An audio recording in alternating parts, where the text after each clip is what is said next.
everyone, and welcome to Campaigns and Conquests. I'm Magenta, I'm your co host, and joining us today, as always, is your host, Storm. Say hi, Storm. How's it going, folks? How we doing? I hope everyone's doing well. So, I want to welcome everyone today. Again, this is a special live today. So if you are feeling like you want to ask questions, participate, comment, please join in. We'd love to hear from you, and we'll be keeping our eyes on the comments that are coming in so that we can engage with you live. And if you would like to, please request. We can add folks in to be guests to talk with us if that's something that you would like to do. So the more the merrier. And as always, please like, share, and subscribe if you like our content so that we can keep bringing this content to you in the future. Today's episode is going to be something a little bit different. We've got another map, and Storm has kind of worked on this one, and I am kind of going to be just as surprised as all of you are as far as the content goes. So I'm going to let you take it away and get us started, Storm. How's it going, folks? Yes, I have a new map wanted to discuss. Right now I'm making a small spelling correction because the spell typing corrector thing, I'm very technically adept. Um Kept saying domina instead of domain. We're going to talk about domain play, but as a hilarious joke, domina play, which could be a completely different topic. So we're going Yes, to I don't think we're going to be getting into that topic today. woo. So there's All I that to can think deal of with. is Spartacus, and that's really not Right, PG enough for our show, so we're going to right. stay away from that. Wow. So yeah, that's Yeah. very very funny little thing. It has a sense of humor. I don't. Maybe it's AI too. I don't know. But anyway, um, it did on all three channels too. Yeah, Oh, goodness. we're okay. Well, while So he's making those corrections, so we're going to be talking about domain play, which is something that's kind of new to me. I think the term is new, but um, it's something that I think we're all kind of familiar with from what I understand. But I'll let Storm explain because he's our expert in these things. boy, this thing did me good. It's on everywhere. Domain. Oh, Okay, so domain play is a fancy. You've heard me talk about jargon before, and I don't like it. And this is why, because it confuses things. And once it's explained, more people would just be like, oh, yeah, I know what that is, but I've never called it any of those names.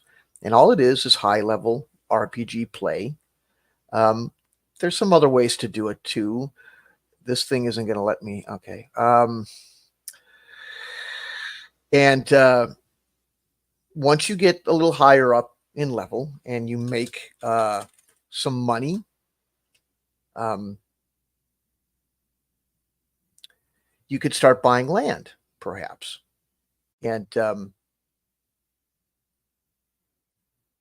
you can with some have your own land, domain, right? it's your own domain with your own land, and you can build a fortress or a castle or whatever, and uh, you'll probably attract, or depending on your character's attitudes and alignments and the world you're in, perhaps compel forcefully people to come and live on it, something like that. But Or it you could be Robin Hood and a band of merry men living in the Sherwood Forest if you wanted, right? You don't necessarily have to build. You can choose to go guerrilla, right?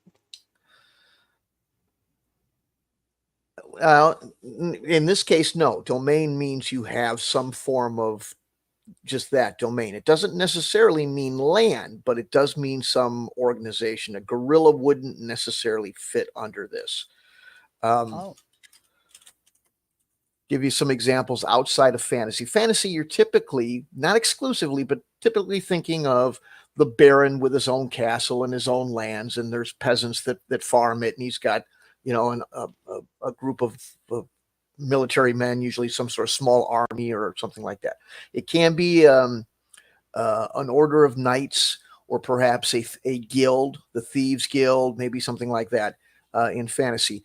In sci-fi, we'd had domain play in Star Wars, and what that was there was a group of players that were Imperial officers in charge of large groups of Imperial military, Star Destroyers and troops and such. Um, uh, then the other side was the rebels, who had a small fleet as a base that moved around. It was kind of a war game type of adversarial situation. Um, if you were in a post-apocalyptic scenario, something like uh, if you've seen the Mad Max movies, uh, Bartertown with Tina Turner. Right. Yeah, she ran Bartertown. She was uh, in control of it and its financial endeavors. Creating fuel, if I remember right, and that would be considered domain play if you were, say, you were the character of, I forget her name, the character's name, Tina Turner's role, but that would be the player, and the town and its citizenry would be your domain, and you would run it in that you're trying to. I still don't see how Robin Hood doesn't fit into that. I mean, granted, he's maybe living hidden in Sherwood Forest, but he does control that territory. Um, the difference is he controls it in that if you go in there, he's going to mess with you, and they don't go in and flush him out or anything like that in the story. So he has control of it in that sense. But there's no organization, there's no government or even pseudo type of institution that's controlling the culture or the uh, economy, or having any sort of laws. That's the difference. Get what I'm saying? Yeah, no, I really don't, because he did actually have lands that he controlled and he was displaced from his lands. So he set up his same, because he was a member of the nobility originally himself. And Well, he then, his titles were, yeah. I mean, and the, that so he story had loyalists and variates. he had, yeah, well, anyway, I'm sorry. Yeah, I'm just a Robin Hood fan. I can't help it. right. But there's many retellings of that story, and the one that I heard or remember the most was, yes, he was a nobleman. Yes, he had lands, and that would be his domain. He was stripped of his titles and his lands. So him and his merry men, sitting inside Sherwood Forest, you can say, well, they controlled that because they controlled who came and went through that area, but that still makes them a band of thieves, whether they're righteous in your mind or not, seizing upon travelers through an area. They don't decree laws. They don't have any government, anything like that. That's where the difference between them and domain play comes. Unless you believe that he was, fighting for the actual king against a usurper, Prince John. But anyway, we'll get off Even into, at I'm that, getting to, I I'm understand, sorry. right, no, but even at that, he's still not in control of a domain, in that he doesn't have an army, he doesn't have any. Sure, he may be a righteous partisan, but that still isn't domain play in the sense of what we're talking about here. It still Okay. doesn't fit. Yeah, guerrillas and partisans and such don't necessarily fit with this. So, um, Glad we I clarified that, because I yeah, was a bit confused as to what constituted a domain. So it really has to be an actual government that is accepted by the people who are controlled by it Well, they're and not has. necessarily accepted. I mean, Star Wars, the Empire is considered domain play in the way that we did it, but it's you know I don't know that the galaxy in majority accepted it. They were forced to. You understand what I'm saying? It doesn't have to be a popular government; it just has to be a government. Well, So I yeah, and by accept I don't mean they enjoyed it. I mean they had no choice but to. right. They were made That's an offer they could not yeah, refuse, you know. yeah. So hmm I hmm the Here's control is some complete as far as right. controlling the lives of the ordinary citizen, Sure. making laws, enforcing, those laws by whatever means that they use. Typically, would be some sort of military power or, Right. police power. Yeah. If you're playing a fantasy domain, some of the things that go into it are managing the treasury or economics of it, overseeing its Hmm. defense as a domain, conducting diplomacy on behalf of your organization or your country or principality or duchy or whatever, and um, and controlling the military means the men. So Defenses with may that be in, oh, sorry, go ahead. no, that's a minor thing, but defenses may be castle bastion towers and stuff like that, whereas armies are actual soldiers and stuff like that. I see. Minor, but Well, and they could have things like, watchtowers and right, that sort of thing. Exactly. yeah, makes hmm sense. Lookout posts or hmm whatever.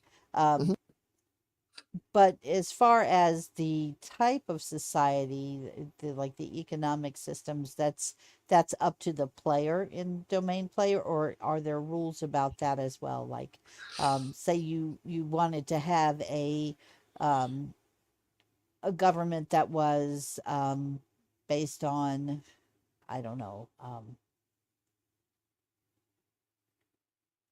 I'm trying to think of something unique and different. 'Cause, so take the Native Americans, because I'm kind of, I know what you're saying about the whole, but I'm trying to see if you had like a, does it always have to be structures? I mean, the Native Americans lived as a mobile nations. They would follow, they would migrate from place to place for, that's how they lived. They didn't have, permanent structures per se, but they still had borders, they still had a government, they still had all of those things. Would they qualify as a domain in that Yeah, case? it can vary depending on game and um, you know context and so forth. But generally, you're dealing with four major things: managing resources, dealing with the politics of your organization and or country, um, For maintaining, handling internal issues like um, like we talked about last night, SimCity. It right. not technically domain play in RPG standards, but if you remember playing or are familiar enough with SimCity that you would build a city, it would generate income. You may have to deal with citizens who are starting to get PO'd because you're not providing proper services. The traffic's getting bad. Crime is becoming a major issue in certain areas if you're not design the city properly. And even if Mhm. you've got everything humming like and it's going real well, that's when the computer game decides to throw a wrench in your gears to make it more interesting, and an earthquake will hit or a tidal wave or a hurricane or something like that, or Godzilla will come out or and mess some things up. So you have some crisis that you have to now some things are destroyed, you have to rebuild them and you have to get everything back online so that and if you don't do it properly or well, then you're back to having a very unhappy citizenry. And if And they you can could never revolt if they get yeah, too and unhappy. in SimCity, it's just being thrown out of office. It's not really they don't really go gorilla on you. But it was a game that you really couldn't win, but you could absolutely lose. And not that domain play is that, but SimCity you could end it if you so there's the handling of crisis basically. That's the third, and the fourth is warfare because most games Providing for the common defense. Right. basically. Logistics and commanding troops, because generally these games turn into some sort of war. They don't have to, and people can spend their time as players trying to avoid that if they desire. But usually it goes down, if not because there's no other alternative for a particular country, because they either fight or die off on the vine, or you have some player who goes, wow, half the fun is Right. starting something up. Because it only takes one to start a war. That's It true. takes two to end one. That's right. Exactly that.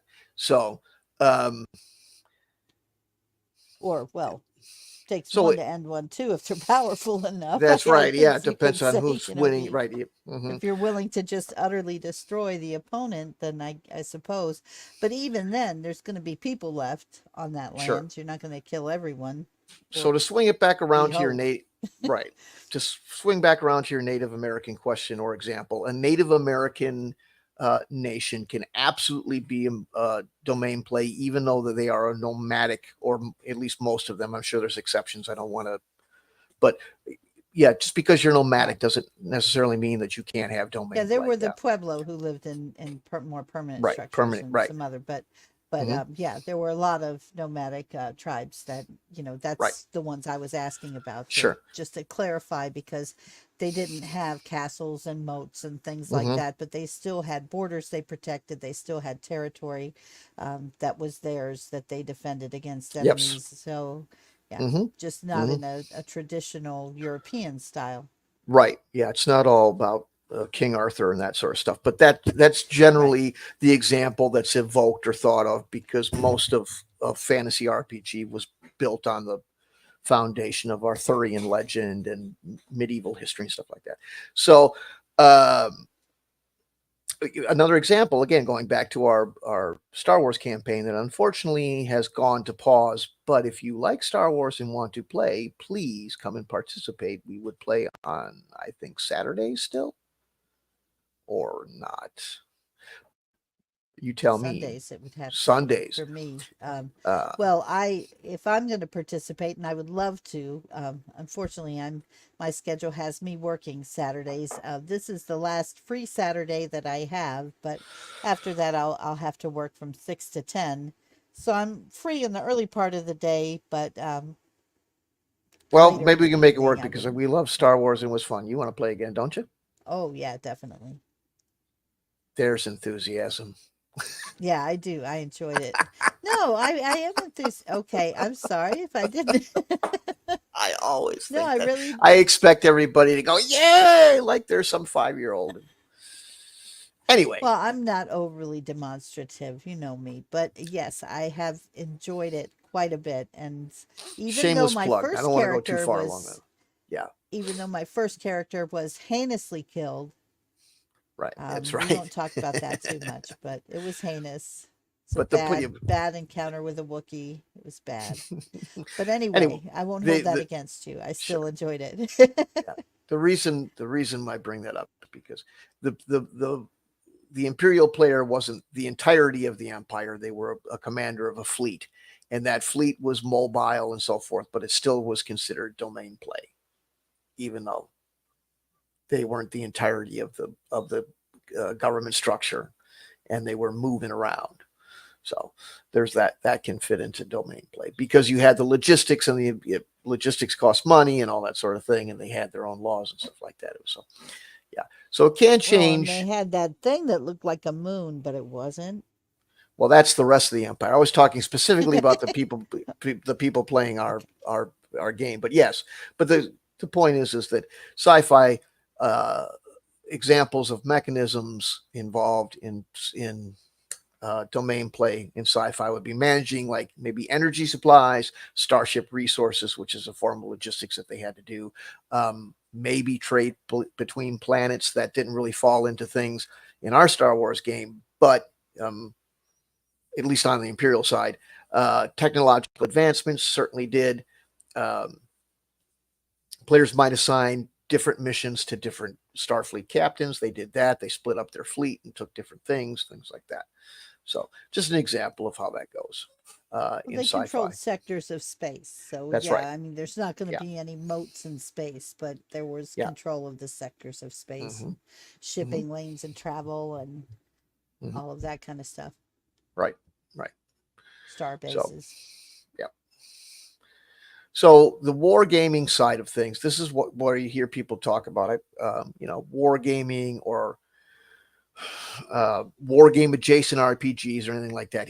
Here's the thing: if you go right now to YouTube and type in ArnieCon, you can watch Rob Coons, and I know I use that guy's name all the time, but nonetheless, you can go watch Rob uh, do GM, DM, I should say, games.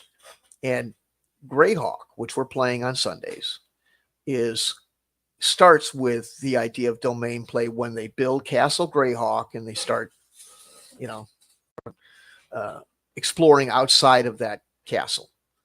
And he Rob's character, Rob Alar, uh, started purchasing property and being involved in financial ventures inside uh, the city, as well as being, kind of the guy at Castle Greyhawk for a while. But when they went outside of the castle and started moving around on the outdoors, that was kind of one of the first times that they had a hex crawl. They being the originators of D&D and all that, um, that began domain play. It's always been there. Some people act like it's some long lost uh, game style that's been unearthed recently, and that's just not true. People have been playing this way the whole time. Um, you get the usual invocations of, well, that's too complicated, make too much time, but that's those invectives get hurled at everything, and they really don't apply.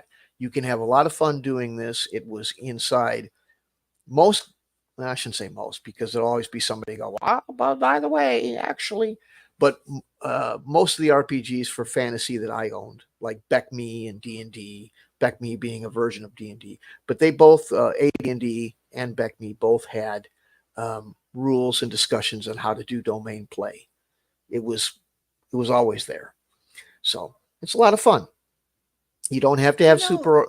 Go oh, ahead. I'm Go ahead. sorry. I don't understand this argument about it taking too long to play because so generally when it comes to these types of games, from my experience so far, and I am new at all of this, so forgive me if I'm overstepping here, but from what I've observed so far, is generally they go where you have a weekly or bi-weekly in some cases, depending on the group, or people's commitments and time, whatever what works for everyone, but you have a weekly get together of a group of people who are all there for the same reasons. Now, for the DM, that's where the complexity side may come in because if you're DMing or being a game master for something like this, you have to prepare in between times. But generally it's that one commitment time a week, and whether during that time you're doing a single dungeon crawl or you're doing whatever type of game style you're playing, it you're really committing to that time frame. It's kind of like having a recreational event in your schedule, like some people have a weekly night out with the guys or the gals for whatever book book club. It could be anything, but in this case it's a fantasy game type of play or a war game type of play.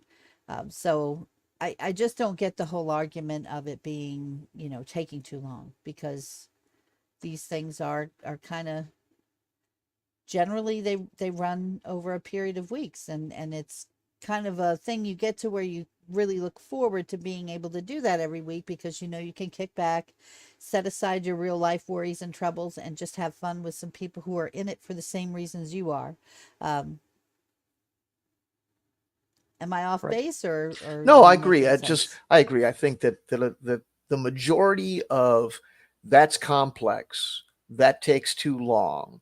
The hyperbolic phrases, like I've heard from several people, it would take you a week to play 2 minutes of real time in that game, or did.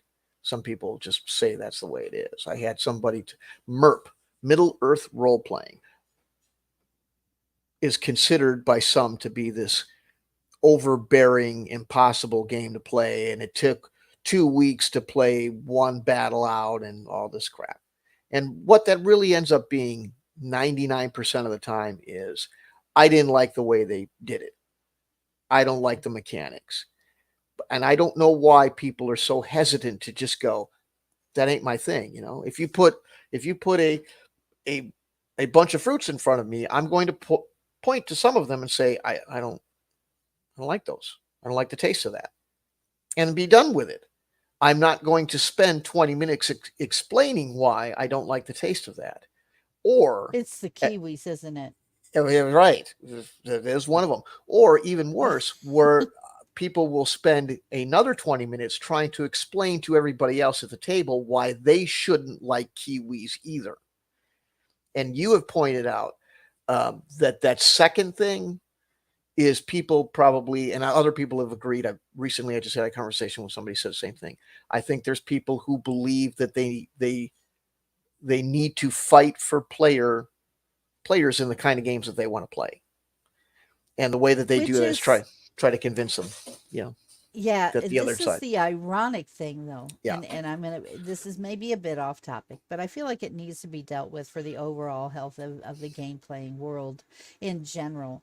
There's two ways we can go, and maybe it is because most people that I see that are attracted to these types of games are very competitive. So it becomes a competitive thing to prove that my game is better than this other game.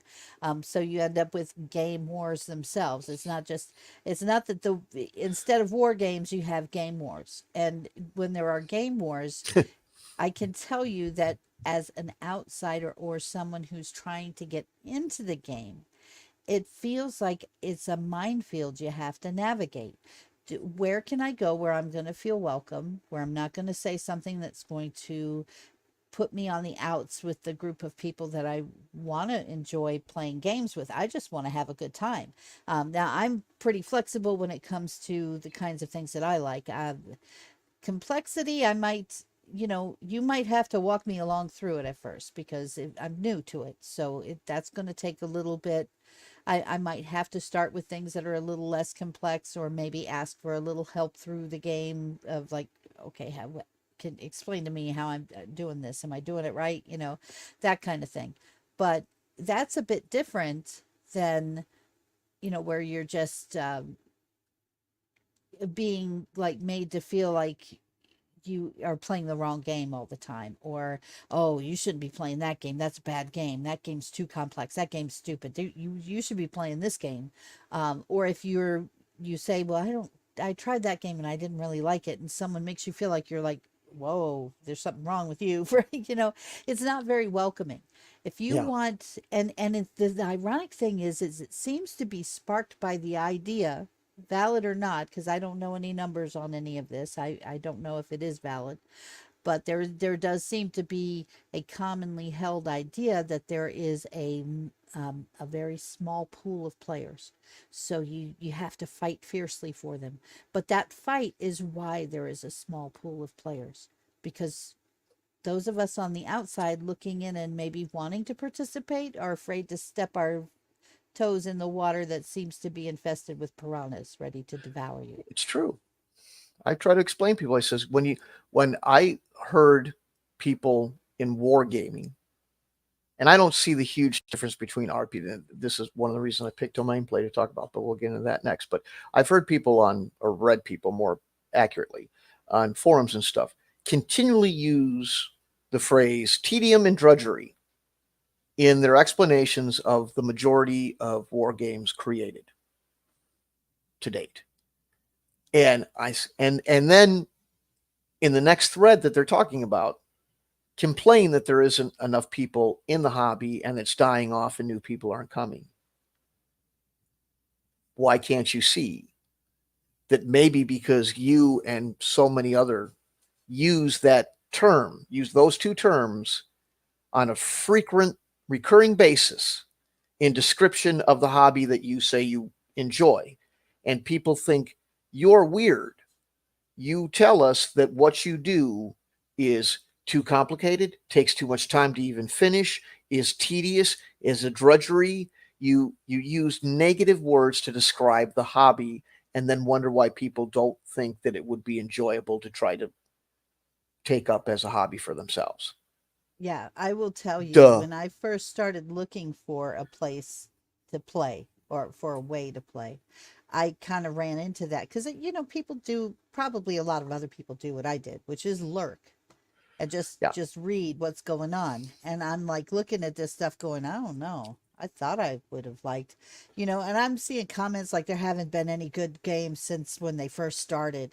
Everybody's just, this version is terrible. Oh, no, no, no. This version is the best. Well, and then flame wars erupting, and it's like, oh gosh, do I want to get into this? And then everybody's telling me it's too complex, and then there's all the bitching about players who don't do it right, and how, and I get it sometimes, if you're, especially if you're someone who is in charge of running the game and you've got people who are intentionally obstinate or making it difficult for you, or that kind of thing.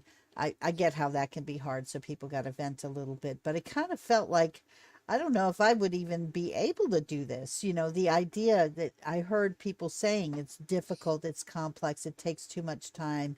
Set up, finding good players is hard, finding good games is hard. No one wants to DM. All of these kinds of things just coming up. And I was lucky enough to see, with your content and kind of some of the things that you've said, the idea of, the DM taking on more of a role of like helping players with any complexity that there might be, because you're going to have rules that have to be interpreted.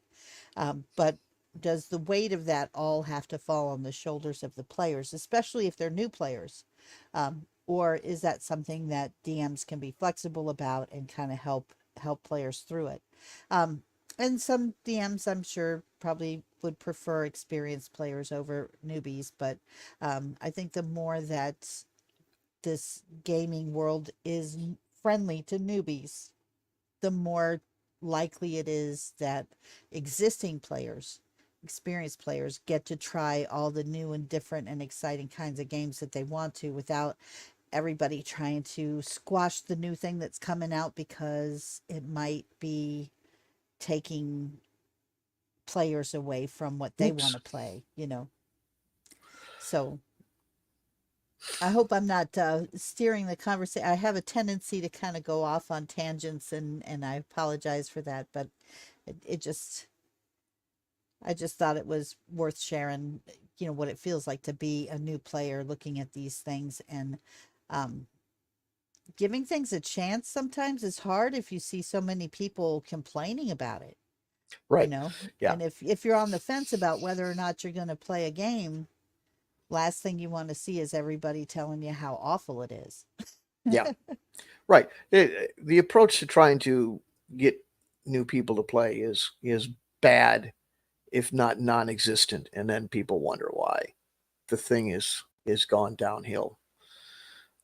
So, I'd but love to see some games directed specifically at younger audiences too. I think it's it's like tailor made for kids in some ways, to kind of have participation. It's like a combination of storytelling and imaginative play that I don't think you get in anything else that's out there.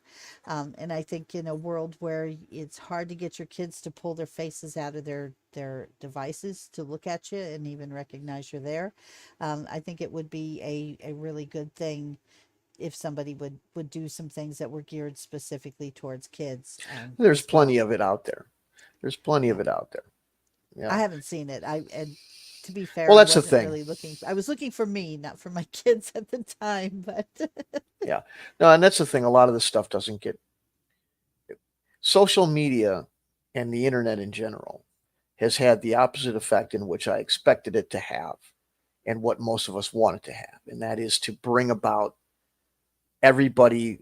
You conventions were a thing in the 70s and 80s because it was the only way to get everybody in the, I mean, in order to share ideas and to look at everybody's products or what they're doing, you had to get them all in the same room. And that's what right, a convention was about because you didn't have any of the things you have today. And these things, when they came about, were supposed to go, okay, now I don't have to fly 1,500 miles across the country to go to a convention to talk to other people of the same interest. But because of, again, now we're really getting, I want to jump back into domain play because I just said earlier, we have a tendency to be very off topic, but just to finish the point, and then, but uh, because of the way the algorithm works and trying to group people, here's all the stuff you think is cool. We're going to put it on your screen and all that. What's happened is you'll go, it's more divided than ever. Yeah, And, the and algorithm's like the sheepdog in yeah, the it herding you in a certain direction rather than letting you take the lead and choose what you want to do. It will herd you in a different right. direction. So it's I've seen I think I get where you're going with this, that The it's whole kind of market to the world via the internet thing has long gone because of the direction that the internet's gone and the way that it's been commercialized and privatized. In 1994, 95, 96, it was absolutely true that you could, potentially market to the entire world the way that the internet did. But it's Google changed that. ironic. It's Sorry, but they did. now you have AI domains in social Yeah. media. Yeah. That's essentially what's happened. The Right. algorithm is going to steer you to a domain, and that's where you're going to live, and you're not going to see what's going on in those other domains I that looked for are. the right. I looked for gaming and connections about gaming on Twitter for years, and then I simply logged into a different platform and saw people talking about it and organizations and products that I didn't see at all on Twitter because they didn't like Twitter or they just didn't you what excuse me what hello but that's they did that was one heck of a hiccup but yeah they just didn't use Twitter because they didn't like it or whatever. So you go to Instagram, see a completely different world. YouTube, same thing. There's people that refuse to use Twitter that only communicate on YouTube, and that's where I found out about this one game that's for young kids. And that person that did it could only market to the people that followed her. So what you end up doing is you're on YouTube and you have a channel and you have people following you. Those are the people that you're going to be able to market to because they're actually coming to you to listen. Everything else is just a luck of the draw to reach somebody else. And then you can tell me all about, well, I've got this plan and this is how you get a bigger following and all that. And all that's becoming more and more hooey. And uh, so it'll Well, it'll it'll become to the point where it'll go full circle all the way around back to the internet's no good for this stuff. If I want to reach a crowd, I'm going to have to go to Gen Con and rent a booth to display my stuff. That's what'll happen. yeah, that, or there'll be, I foresee there being different channels created. Like, right, everything it started off with .com, and now you've got some .nets, and now you've got .govs, and eventually those things will expand to where there's kind of categories that get carved out that you can go to. Maybe .gaming will be something of the future, or .game, who knows, whatever the tag may be. But um, in either Anyway, case, it is something we're kind of, and I'm sorry, I apologize because it was totally me. We did get off topic because this isn't really a discussion of domains anymore, but more general topics. But I do like this idea of the domains. This kind of reminds me of a game that we played, and I know I am a Lord of the Rings nerd, so please forgive me for that. But we played The Rise of the Witch King once upon a time. That was old EA games, and it was, you that had to was an play it by land. Hmm? yeah, that was an expansion to the core, which was Battle for Right. Middle Earth Battle two. for Middle Earth. Yeah, exactly. But it had the maps and you had the territories, and the Right. game was a combination of things. You would take a territory and then you would have to build defenses on it, and then you would, and occasionally another, faction like Mordor, orcs of, they would start attacking you, and you would have to defend it, and make sure, you better have made sure you put something on it and left something behind, to defend it, or else it was just going to go fall right into enemy hands again. So Right. I'm assuming that would be something that would happen with this, that there would be a little bit of back and forth uh, with these things changing hands potentially. Well, here's the thing. So what again? One of my biggest missions personal crusades, if you will, is to seal the rift between RPG and wargame. Where people go, well, that's just it's kind of a there's some similarity, but it's this different thing, and they all believe that because D&D came out that it splintered into two, and it really didn't. Um, I mean, it has because gameplay style in D&D has evolved, mutated, and splintered into several different things because of what we were talking about before, because so many people are so quick to call everything complicated, complex, difficult, takes too long, that it's being uh, eradicated out of the rules or ignored or found some way to shortcut or go around it. You can't do domain play. That will take years and forever, and you'll never finish, and you'd be, and all these, But that's I'm kind of okay it's with not, that. I hate it when a not game true. comes to an end. Right. So they don't do it. You can't play with more than 3 or 4 people. No DM can. Now there's this myth that a dungeon master can't handle any more than 3 or 4 people or 5 people. And if you do, it will become drudgery and tedium and play too long, and you'll never get it finished, and it'll collapse under its own weight, and all that. It gets too down in the weeds. And there's there's a glossary of these phraseologies that get hurled, in the weeds. Clunky rules. It just goes on and on and on. But um, none of that's really all that true if you play it the right way. So this kind of stuff has and then you got these weird characters in the online community. There's a group of people that act like they're fundamentalist fanatics, and they'll tell you that domain play is this lost thing that has been unearthed by them after being abandoned, and like it's some relic that they've uncovered. And there's some reality to this kind of thing being less popular today than it was in the past, largely because people have talked themselves out of it as it being something too long to play. But the idea that they're the only ones doing it and that everybody else forgot about it is horse pucky.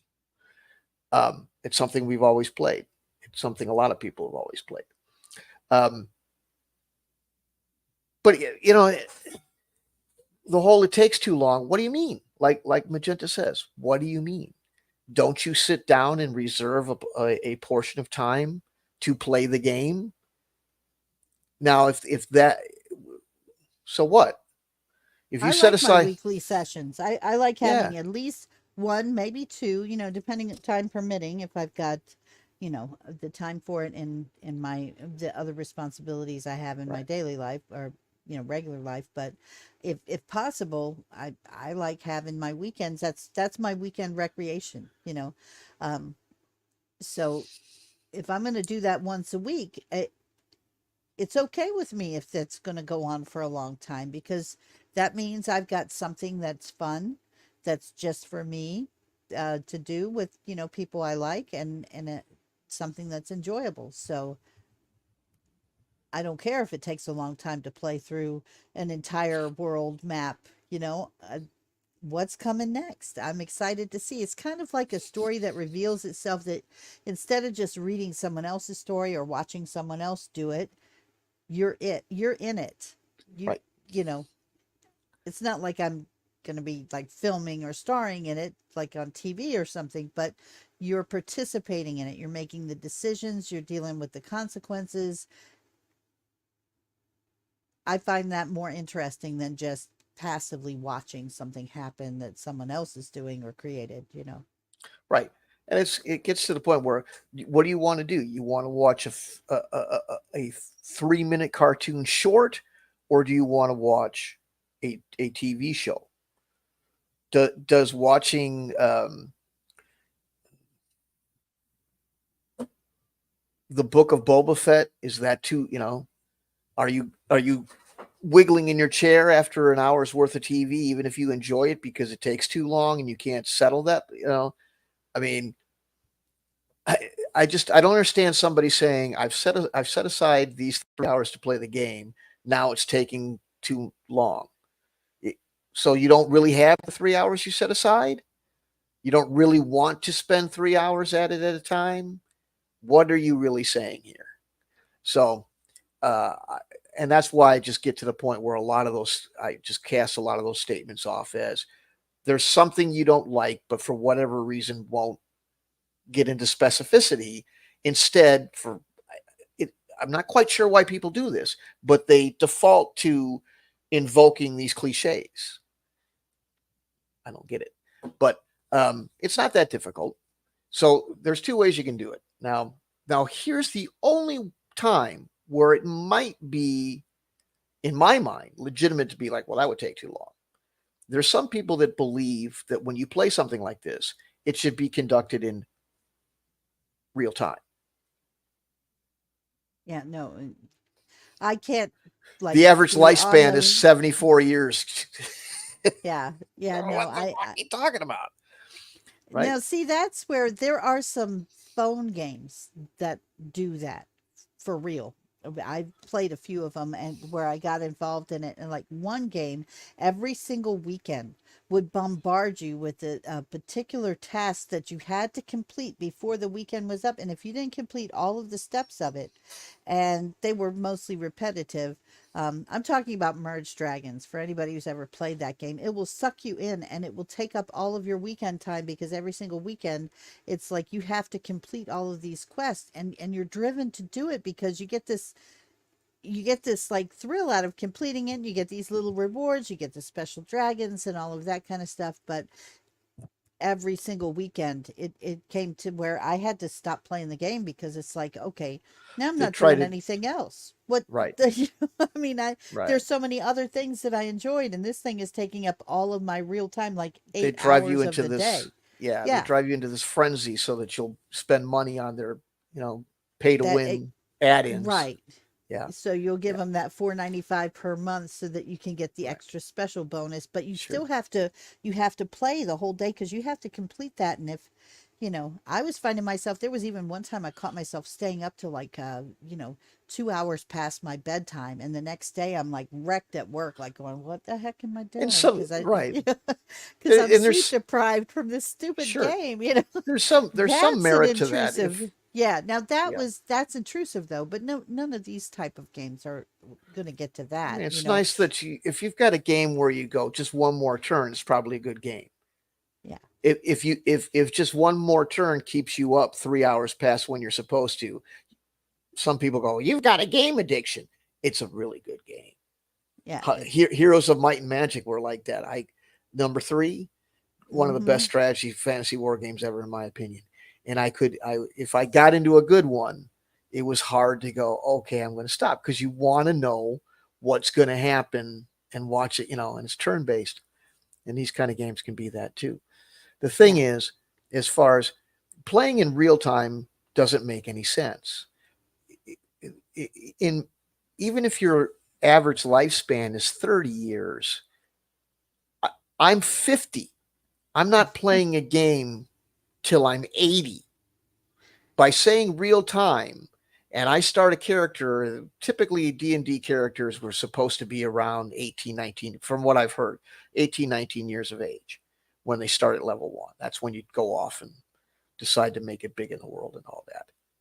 And so if you so you want to play about 15 years worth of time in real time for me to achieve the kind of levels we're talking about in order to get the kind of money that's needed to play domain game. These people say you should do it in real time because that was once one way of doing domain. It was you yeah. graduated a But if you character. have to, if you have to do it in real time, that means you'd have to be like texting me or emailing me during my workday to do things related to the game to get it to advance. That no, Yeah. no, no, that's not going to fly. Well, I don't mind. I mean, you have to do that if you're going to play domain game anyway. It doesn't have to be during your workday. You can read an email whenever the hell you Right. want. And I'm not even so against that. If you hear how these games were developed, if you listen to Mhm. the Blackmore stories and all that stuff done, they were constantly on the phone with one another to play when they couldn't be face to face. So I'm Right. okay with that to a degree, but it's the idea that You that's 15 years at least to get to where you need to be in order to be at the it's not possible. This real-time stuff is stupid and it's not possible. So there's people claiming, yes, we're doing it. We're playing these domain games and we're playing them all in real time and it's blah blah blah. It's great and all that. No, you're Well, not. if No, they're you're not. able to, They're full that's of shit. great. Yeah, But they're I full of mean, shit. but I don't want to doubt someone else's experience, I do, or if they because okay, because but because you're literally you're still honestly you're talking about 15 years of time. That's what I mean, without it's not a matter of well, that's not what they. That's really what. That's the only way that that would function is to set aside 15 years of your life on the same character doing this. So they I are see. full of it.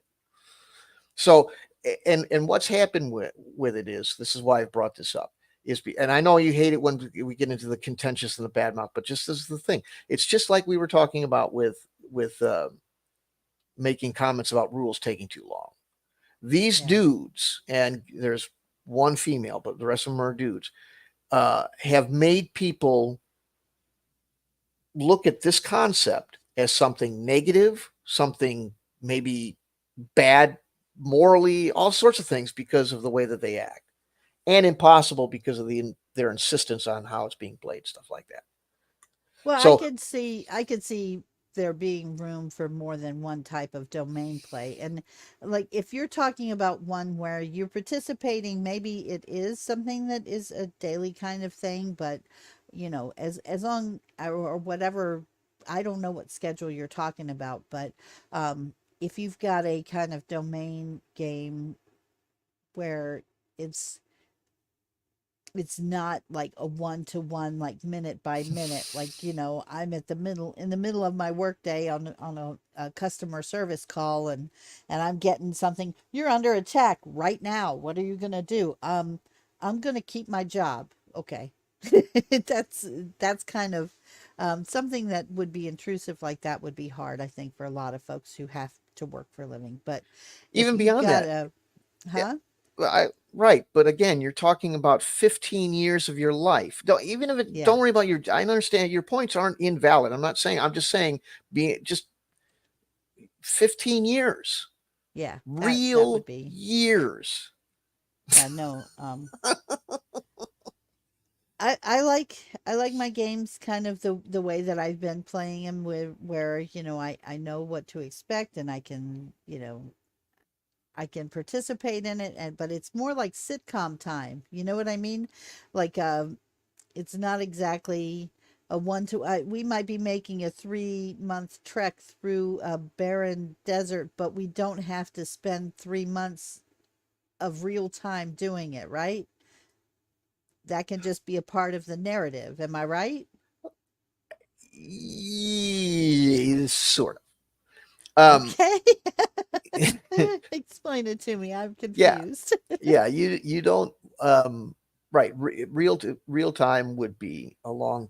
Obviously, you can't do it. And that was my point. Um, but the whole we're going to fade to later that day scene, like it's done in a lot of TV shows. No, I hate that. Okay. We're not doing because it makes things incoherent, and it's one of those things where people have gotten addicted to saying, well, no, no, no, no, no, it's the only way you can do it. You can only do it because if you do it the other way, it'd be real time and you can't possibly do it. I don't have 3 months to walk across a mountain or whatever. You Well, have yeah. gone it you're missing, you're on two extremes, and nobody will look at the middle because they're so indoctrinated with any kind of Oh, detail, no okay. matter how much you look at it. It's Bring got to us be back to Middle Earth too then, hard, and too hard. It's got to take too much time. So all of those things that we talk about, all those phraseologies and cliches are blinding you to the depth and you're missing so much fun. You're missing so much. I think that because people are so quick to use those things, they're always, like I talked the other day about how there's 320 fantasy rules on Drive Through RPG, And I was talking with people and they said, why am I going to make this stuff if there's so much of it? Because people are still buying it anyway. Why are they still buying it anyway? It's like there's some core thing that's missing, and they keep trying to eat an apple, hoping they'll get to that core with every apple they grab. But the missing part is been washed away by people going, that would take too long. That would be forever. That's too complex. Blah, blah. All that stuff has masked it. So domain, and here's the joining of RPGs and war games, because they're the same thing, killers. They're the same thing. I know a lot of people hate that, but it is. What's the difference? None. We'll tell you about the bridge in a second, but you use a role-playing game turn, a block of time. Each turn, like I like to do, 6-hour turns, 24-hour day. How many turns a day? Simple to come up with. And what's going on is, how many turns is it going to take for you to get across that mountain if it's a 3-month trek? Based on that time scale, that's the difference. See how that works? Or you need more detail? I need more detail. Okay. So if each turn, if the day is 24 hours long and each turn is 6 hours, how many turns are in a day? Mathematic whizzes. Okay, Google. No, I'm kidding. Yeah, I mean, there's gonna Right. be. That's how I usually do my math these days. No, it's 4, obviously. Mm-hmm. So, and then you have, I mean, I understand in the Roman calendar, you've got the 28 every 4 years, so it's not rounded off, but let's just 30 days a month. Okay. So you start coming out with how many turns per day? 4. So 4 times, 30. And people that go, well, I don't like to do that kind of math. Okay, Google. Okay, Google. Yeah, that really should be, Oh, sorry. that honestly should be my reply from now on, instead of going, well, look, it's not that hard or anything like that, or being anything that might Oh, be remarked to as being condescending or anything. I should just go, oh, you don't like to do that much math? Okay, Google. Because it's what and I hate to sound like an old man or whatever, but it's what I tell people. I go, what are you talking about? If I didn't know the math, because I couldn't do a lot of math in my head, no matter how easy it was, I went and got a calculator. When I first started to have to go get the calculator was 5 pounds, and the only thing plastic on it were the friggin' keys. It wasn't electric, it was mechanical. And I had to pay as much money to get a decent electric calculator that you do to get a basic um, laptop. well, I TI, started with an abacus, so well, that's no, but I'm kidding. but I'm it, kidding. Actually, I T, did have an abacus. I'm not lying about that when I was young. remember Some when TI Montessori thing. scientific Mhm. calculators first came out? Yeah, they were. Well, I remember when they got solar Buco money. panel, when they had the solar thing, that was like, whoa, that's so cool. You don't have to keep replacing the batteries or Well, that the was much ones that later were on. plugged in. Yeah, I Yeah, know. That was, I yeah. remember when Then these they innovations came out, and then they got built into your phones. And then you don't even have to touch the screen of the phone now to use them.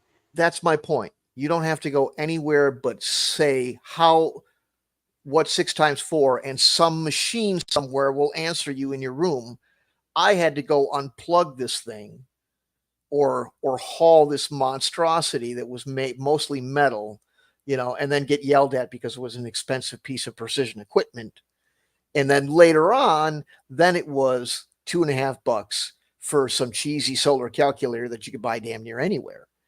And so, but it's not, you don't even have to do it during the game. You do it once. But the point is that if you're talking about taking a 3-month trek and you've got 6 hours per turn, you know, and then that many days, all you have to do is mathematically figure out how many turns it takes to get across. Is something special going to happen in every turn? No. Some will just roll by just like minutes. If you're staring at the clock, they go by real slow. If you're not, they go by real fast. So if nothing's happening, that turn will be over real quick. But the ones that are happening, maybe not so much. But the counterbalance is you're having fun, you're doing some sort of encounter or something like that. But you're counting out the turns. This creates a simultaneity. This means that if your party's in one part of the world and some other party or adversaries in another part of the world or whatever it is, it can all be coordinated easily because you have these blocks of times that are turns. This is what you understand what I'm saying? Yeah. Try. Now I'm assuming though that the blocks of times are, I mean, you're choosing for them to be 6 hours, but they could That's my be choice. eight. See, Yeah. they could be there. Yeah, depending on what you're doing and what scale you can modify as needed. They can be They all could sorts of be different eight things. hours with a night Sure. off, So it's like once a day if you wanted to. I mean, it's a choice, right? At that point, Uh, like you assume that people are yeah, sleeping at night, so yeah. that Well, way it would be a. okay, but yeah, I mean, yeah, but if you may, once the word assume comes out, I start to go, oh, and I start to Well, because, no, I mean, assume well, yeah, in but the hear me out. creation of the rules as you're. Yeah, it's fine. Okay, but hear me out. If you're This is where I start to getting into wilderness and start saying to people some of the things where you think it's a good time to go, well, let's just assume this, let's just get past this, let's just fast forward it. You're fast forwarding potential stories, potential encounters, potential role playing that could be fun and interesting because I you see. have to everybody's looking for a way to find a shortcut. You can do any section time you want, but every time you go, well, let's just forget about that part. What could Well, yeah, but you, a longer section time would mean that that would be less times per day that you would have to interact with. I mean, because I know what you're saying about the simultaneity, but to do that, if you've got multiple parties and someone's not available at 8 p.m. when that session in something happens and they're not participating, then you see where I'm going with that. It can be a bit where, you know, unless you have I I'm got not sure I how got that works. I when mean, I brought this up to a guy named Frank Chadwick 30 hmm some years ago. Chadwick was a professional published war game designer, and I went to Gen Con and I went looking for him, and I had this book that he made, and he did this thing where he made 15-minute uh, time scale for his um, war game. And in my opinion, and I maintain this opinion 30 years later, this is all just before I went into the army and stuff. And I don't like to go, well, I was in the army, so I know better and all that stuff. But what I'm saying is that my opinion was formed from speculation, and in my experience was confirmed as I went through. But uh, he said, well, he just started yelling at me.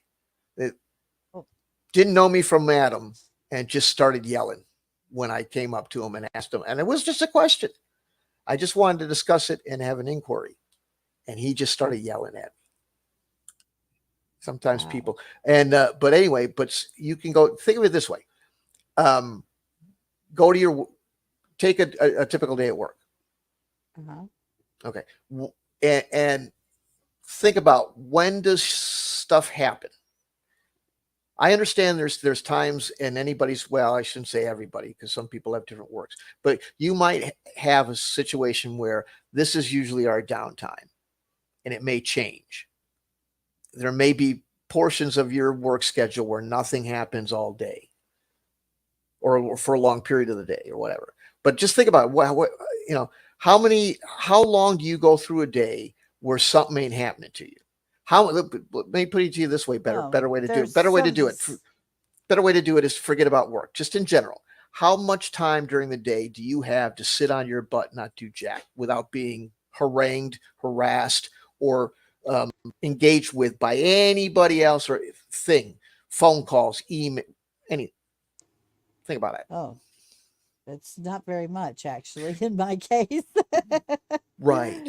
Yeah, Right. So if you so and then think about how much stuff happens to you during an 8 hour stretch of time, especially at mm, daytime when you're at work. right. It's quite a Okay. few things. Yeah, Right. So the longer you make it, looking to say, well, let's make it a longer uh, turn so that's easier. The longer you make it, the more you're fast forwarding past small details. And those details may mean something. See, that was the thing Frank said. He goes, well, a lot of things, it doesn't all, something doesn't happen every 15 minutes, but the world might change for you, might end right. for you in 15 seconds on a battlefield. That's all I'm saying. And if Yeah. you've got 1,500, 2,000 people out there fighting each other on each side, you're you're you're watching a Well, story i- on now, fast he- forward. and here's where I'm maybe getting confused because I'm assuming that since this is kind of um, is this something that is going on? Like, so say I joined your game and I took over a territory. I'd been playing long enough and I had a territory. Um, and then, you've got other people who have territories as well. Um, are they going to be taking actions on like on like a Tuesday when I'm, at in the middle of the height of my workday and I'm suddenly getting attacked on Tuesday and I have to respond or do something to participate in the game when I'm not able to? No, Is that, huh? no, How would that work? So I get attacked at 6 p.m. on Tuesday, and I'm right in the middle of my work because I work that second shift, that weird kind of 12 p.m. shift. But what would I do? nothing. Maybe read it on your smoke break or your something like that if you want to. But I don't smoke, well, just for the record. I love being able to say that your because it snack didn't break, used to be true. Yeah, my snack break. Okay. pee break. No one knows what you're doing in that stall. You can read your Right. phone. Ain't no one gonna know For some people, that's true. Other people have a stricter, like, unless it there starts are beeping some, or something. yeah. Anyway, no, Well, it. Go ahead. so if I didn't respond at, Yeah, within 15 was, minutes to an hour or, however long, am no, I it just doesn't going to matter. lose that battle or how is Distracting it you with my resolved? toilet humor. No, it doesn't. It isn't at all. That's why it's not real time. That's the point. When you have the turn based thing, it's no longer real time. So how do okay. I'm confused at, like, how is it scheduled then? Is it like a 1 day a week kind of thing, like the role playing or Depends on how the DM wants to do it. I okay. would I would recommend to do it as frequently as you can. But the the beauty of it is if it's just think of it this way, think of playing a computer game.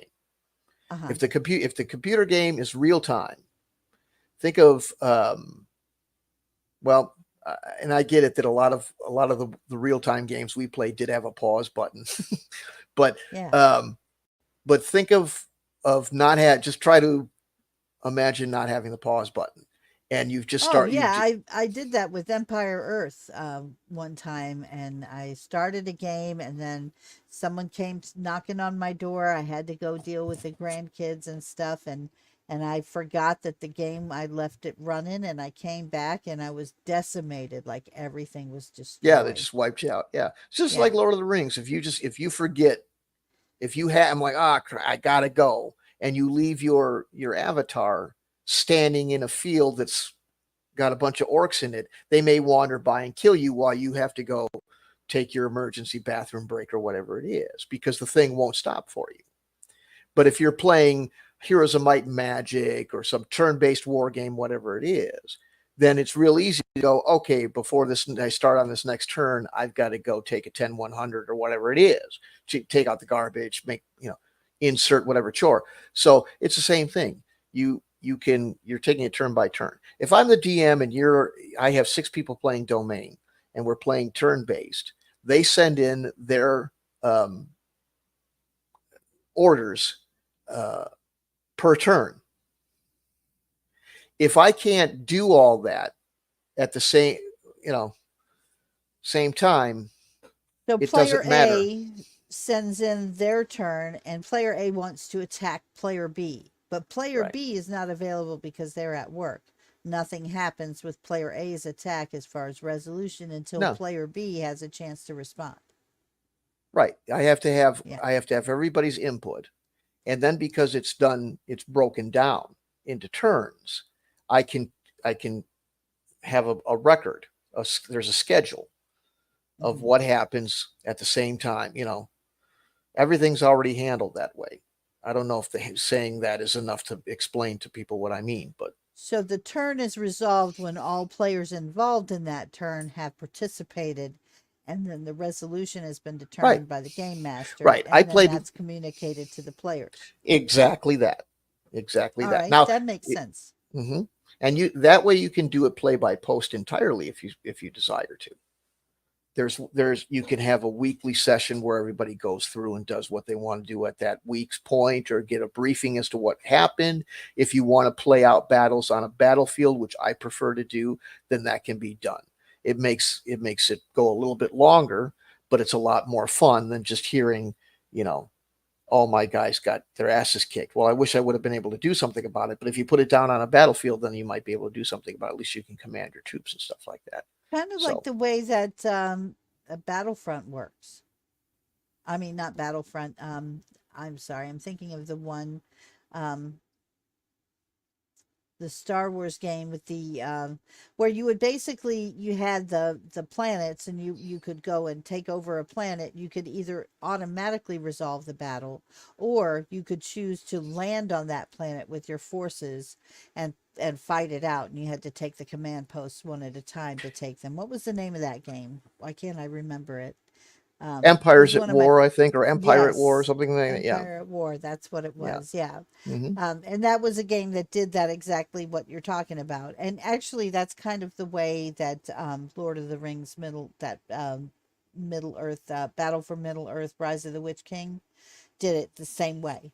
You would take a territory, and then if you were attacked in that, you could fight it out in that territory, and you got to spawn up your troops based on, like, if you had a barracks built there, you could have, your army guys spawn. If you had a garrison for your horses, or whatever, you could have the different Right. You buildings had usually to got be screwed there in on order those things, to. though.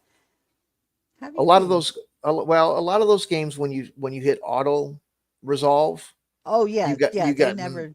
Yeah, oh you you got get massacred. You're Empire at Yeah. War was one of the worst. Where I didn't have the time, whatever it is, I don't have the time to fight the battle for whatever reason. So I'm just going to do the auto resolve. And I would lose 20% of my forces, knowing that if I had the time to play that battle out, I would have whipped their ass. And so you really took it in the chin for hitting the auto resolve. And that's, computers and their bad programming and that things not getting patched. Hopefully, the system we have, everybody can examine it and go, okay, this is a fair way to do it if we're not going to fight the battle out because we don't have time or whatever like that. But there's all sorts of different ways to do it depending on how much time you have or how much effort you want to put in and all that sort of thing. But one of the things I was hoping to do was kind of go through it a little bit. Not Okay. everything. I don't want to do the whole thing or anything like that, but let's just.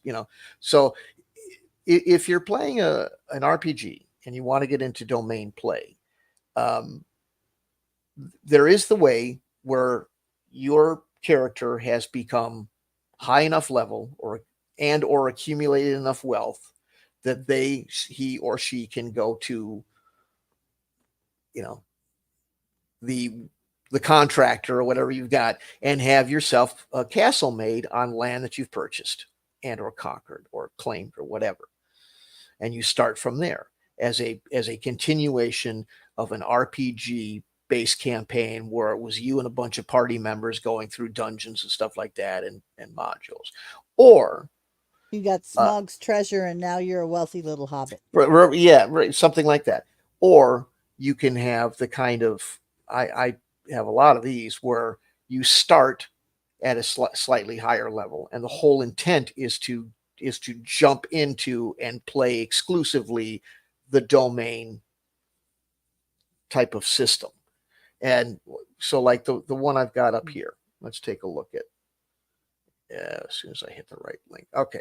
So can you see the little yellow being when I move around? Is that visible on the screen to you? It's I can see the like borders light up as you move the mouse to Right. indicate where you are. Yeah. Okay. It's So faint and hard to see, but it's yeah, there. it's not great. And I wish I could adjust it, but I don't, this doesn't allow that on this thing. But uh anyway, so what I would do, what this is going to be a ground up domain game. So what you do is you have all these different countries listed here. So for each country, we've talked about this. Well, uh, you'll hear about this in other episodes that we do. The imaginations way of doing things.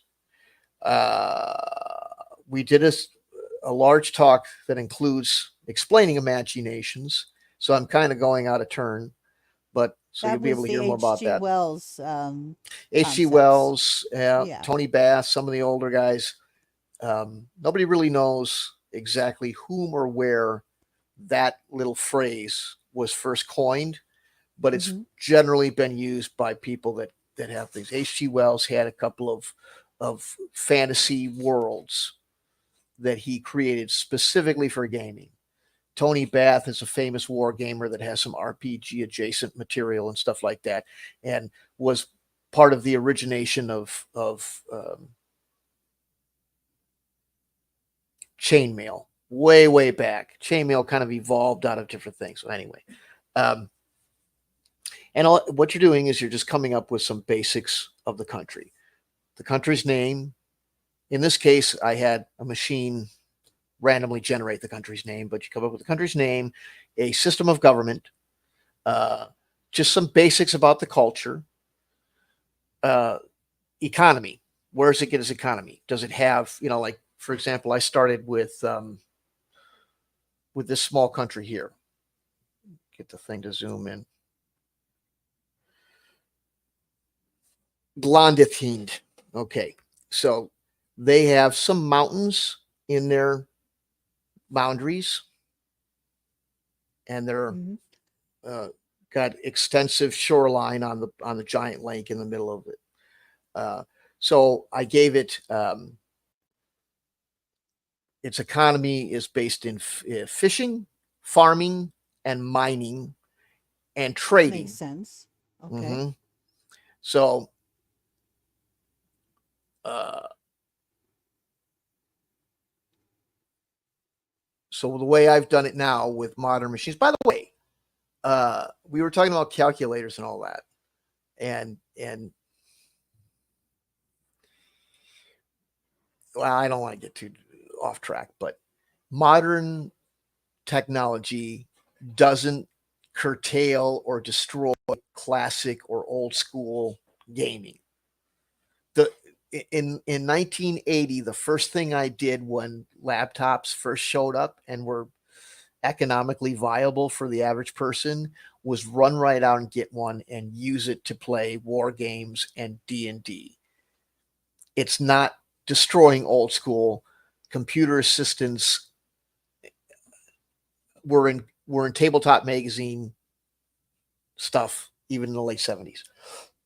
So anyway, so I use the computer to generate some random things about uh, these countries to make quick imaginations. So I guess anyway, so it's got what it basically came up with is I came up with and this was just completely pulled out of a hat, and I can do it a little bit more scientifically, and usually do, but just in the interest of expediency, um, I came up with 3 million people inside that country, which is probably generous. So it has a population of 3 million. So taxation is 10 gold pieces a year per capita. So the GDP of the country is 3 million gold pieces per year. Okay. Now I had it determined based on, well, I just had to determine uh, the four major economic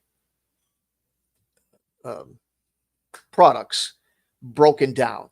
So mining, and there's a reason for this. If this all sounds fastidious and boring and all that, just bear with me. Mining, 25% of the uh, economy is mining, and it accounts for 7.5 million gold pieces. Okay. I said 3 million. It's 30 million gold pieces per year. So farming, 10.5 million gold pieces per year because it's 35% of the economy. Fishing, 15% of the economy, 4.5 million gold pieces per year. Trading, 25% of the economy at 7.5 million gold pieces per year. Okay. You still there? Yes, I'm here. So what do you think of that? You sound like that was what's your Oh, assessment so far? so that makes sense in you know, giving it some conditions that economic. Although I would think if it's a nice warm climate, some tourism might make up some economy too, but otherwise it's spot on. Okay. Okay. Um, so no questions, comments? No, Anybody else? I mean, obviously you've got the income that's being generated, the gross national product or whatever of the country, right? Yeah. Then I'm assuming what comes next is going to be what you have to pay to maintain the country, like what your military force is going to cost you per year, or what kind of other expenses you would have for, Right. infrastructure The or reason, whatever. right. I was waiting for you to, but that's okay. It's not anything. I was waiting. We had a couple people watching, so I was waiting to see if they had any comment either. The reason I broke it down into Hmm. specifics and percentages is, let's say uh, you do get into a war and your harbors are destroyed or blockaded. The economic damage incurred by losing the majority or all of your fishing and trading is a sum total of 35% of your economy, somewhere Ah. around 12 million gold pieces per year, will be reduced almost to zero. So Hmm. you by having this, and this is randomly done. This isn't stuff you have to come up with that much, but by having that seemingly, this is where people go, well, that's too detailed and it makes it too complex and it's too. No, it doesn't.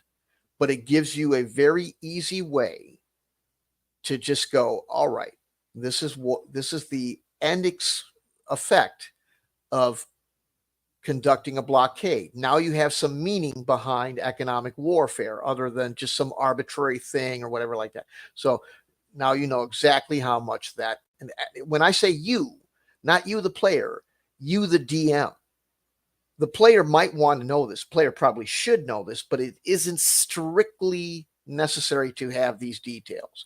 As long as the DM can implement this, it can end up just being, here's how much you get this year.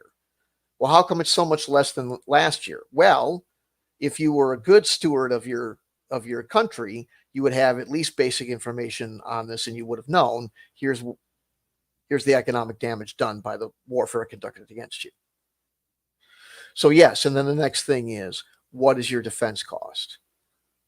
And it would be, if it's going to be 30% of your GDP, you may have to uh, recalculate some of the other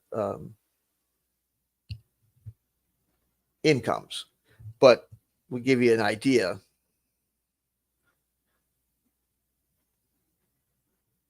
Somebody Right. doesn't.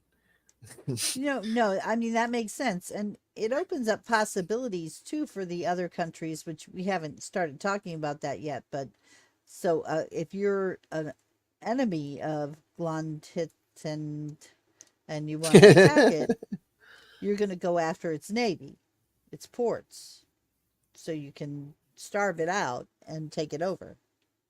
Perhaps so. Yeah. Hmm. I mean, if you're if you're aware, and I mean you kind of would be just looking at its geographic nature. It doesn't have a whole lot of land space to do much else other than fish and mine and a little bit of farming. Right. So uh, along with that, you come and there's reasons to come up with culture because you want to be able to role play inside this as well as war game inside of it. But I don't know that it necessarily needs to be as detailed as some of the other worlds that we come up with because this is kind of ground up built to be a domain war game. Well, Doesn't and mean and let me ask you this. So, as far as the culture and things like that, would that be something that so say that Glondhitz and I don't like that name for the record. Um, I'm gonna call it Glondyland. But if Glondyland there has, sorry, it's inhabited entirely by Barbies, and it probably should be Blondieland. But anyway, the the the point I'm making is, say that was my country. I could control the culture to some degree, right? If I'm in charge of the country, I could. I mean, maybe I take it over and it's one way and I try and make some changes. They're right. not Well, see, it's guaranteed to the kingdom succeed, but the the kingdom of Wilt is actually short for the kingdom of Wilt Chamberlain, and they have lots of designs on Blondie Land because oh no, they we're not going there. Okay, we're not going there. Blondie Land has mountains. It has a mountainous defense against the kingdom of Wilt. and And King Wilt loves giant mountainous. oh God. But it's a little crass and silly and childish. But the point is that you have culture because sometimes cultures clash and they may be the reason why there's a war. We can't abide you infidels of something like that. So that's why you have a Right. little bit of culture. Now you're welcome to go all the way down and make, we could take the other world that we're making and play Mhm. domain into it as well as having, Right. all the other RPGs. But this is a quick way to start with because there is a point as much as I mock and deride against the invocation of the word complexity and all that stuff, you can somebody who goes, well, I'd love to try that domain play, but, and then you go, well, here, and you just slap down some gigantic dusty manual that's 3 feet thick. They're going to go, whoa, So you just kind of do the basics, a little bit of culture, just a little description of it that might be um, relevant to why they might want to start a fight or somebody else might want to start a fight with them, might be some sort of thing like that. Religion, the same thing. uh, Imaginations tended to have just a little bit of each, along Right. with some of them made up their own language, which is totally cool. And I hope a lot of people do it, but I ain't gonna because I don't have that kind of. I just can't. I can't come up with one language, let alone 5 or 10. So You're not inventing Klingon for any of right, these yeah, worlds? No? right, yeah. I Okay. don't have the kind of. But Or and they did Elvish? they were big miniature players, and when they did the miniature battles, they came up with heraldries and coats of arms and stuff specific to the country because they were going to put those on their toy soldiers when they fought with them. And I would recommend doing that just because it's cool and it invokes a little Well, bit of um, identity, and you can use those heraldries as icons on different maps and stuff like that, just to denote where their armies might be and things like that. So I would come up with those. But coming up with all those little details for each one of these countries, and then having a player come up with a character in the system that you're using. In my case, I'd like to do this using my Paracosmic Convergence. We come up with a high level Paracosmic Convergence. You you give them, they're not going to be first level. They're going to be a leader, so they get to start a little higher. And you give them how many points they have to towards creation of skills and stuff like that. And that's your personal king or queen or baron or whatever you want to name them, emperor, whatever you want. And then you have uh, the start. So what you have is you have an economy that gives how much money you have to start with, how much money and upkeep you have to pay every year, or maybe every quarter or something like that, depending on how you want to divide it up. I would do more than a year, but whatever. Um, and then you have whatever you have a portion of that total economy that you can devote towards uh, building forts, castles, defenses, army, siege weapons, navy, stuff like that. Knowing that whatever you buy, it isn't just a one-time cost. There's an upkeep to it. So It's that's amazing how pesky it is that like people in your army expect to get paid, right?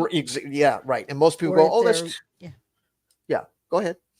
if they're Romans, they're going to want a farmland and, Yeah, some right. kind They're going of to want. Mm-hmm. mhm. And people say, "Well, that's too difficult," and it goes back to what you were saying earlier. It's not, because you're the player and you don't have to worry about a lot of it. Most of that's going to be handled by the DM. And if you're the DM going, "Well, that's too much for me to do," again, don't be a luddite. There's lots of ways to automate it. Why let that's too hard ruin an in-depth and interesting approach to gaming that can yield. Like I told somebody a couple nights ago when I talked about this on a live by myself, this isn't just some big war game. This is an engine that can create content for all sorts of things. Once you make the basics of these worlds, they develop in amongst themselves. Just by playing in them, you create more lore and you discover more about them. Like the one we were doing before. We're doing a lot of detail, and I like it that way. And we're going to make it a rich and very uh, filled map with all sorts of different things. But not every square inch of all of that map is being specifically detailed. So when you go and play, when we finally finish it and we go play in it, every adventure that goes on will unearth, for lack of a better term, more details about smaller spaces on that map. And the more you play in it, the bigger it gets. So you get more lore, more monsters, more NPCs, and all sorts of opportunities to use those events and the rest of the information from the world to create campaigns and modules and other ideas. So Mhm. the idea that this is too complicated, you're just shooting yourself in the foot metaphorically in having this rich tapestry created for you that you could, Greyhawk wasn't all written all at once like some sort of story. The 90% of what that world is became what it is based on those guys playing in the small part that they made up with. Their adventures made the lore of Greyhawk, and it's lasted since 1973. That's what this stuff does. That's what I like about it is it's like it becomes a living world of fiction. Um, Mm-hmm. a book, you read it, it's always the same things happen from beginning to end. Not that I'm opposed to books, I do love my fiction books, and but to take a world that you're creating, a fictional world, as a stage, and then you get to play in it. Mm-hmm. It changes as you change it. Mm-hmm. Right. Right. And it's not just one, it's you as a DM plus your players and the decisions they make and the things that happen to them. And then if you keep playing in it, it's just more. It literally gets, it's the exact opposite of a car or something. The more you use it, the better it gets. It doesn't wear out. It just gets stronger and more interesting. So that's why I just kind of scoff at the idea. Well, this takes too long or it's too complicated. Nah.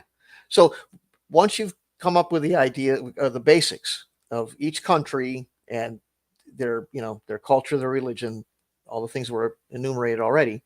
Um, you buy your defenses, you buy your military, and no, it's not all right. We're all going to war. Your Sim City that stuff. You try to things will occur if you've got a DM like me. There'll be situations that you have to deal with, just like we were talking about earlier, maybe an hour ago or whatever it is now. Not an hour, but In the past, I've mentioned SimCity. Even if you're running SimCity well, the computer might throw something at you.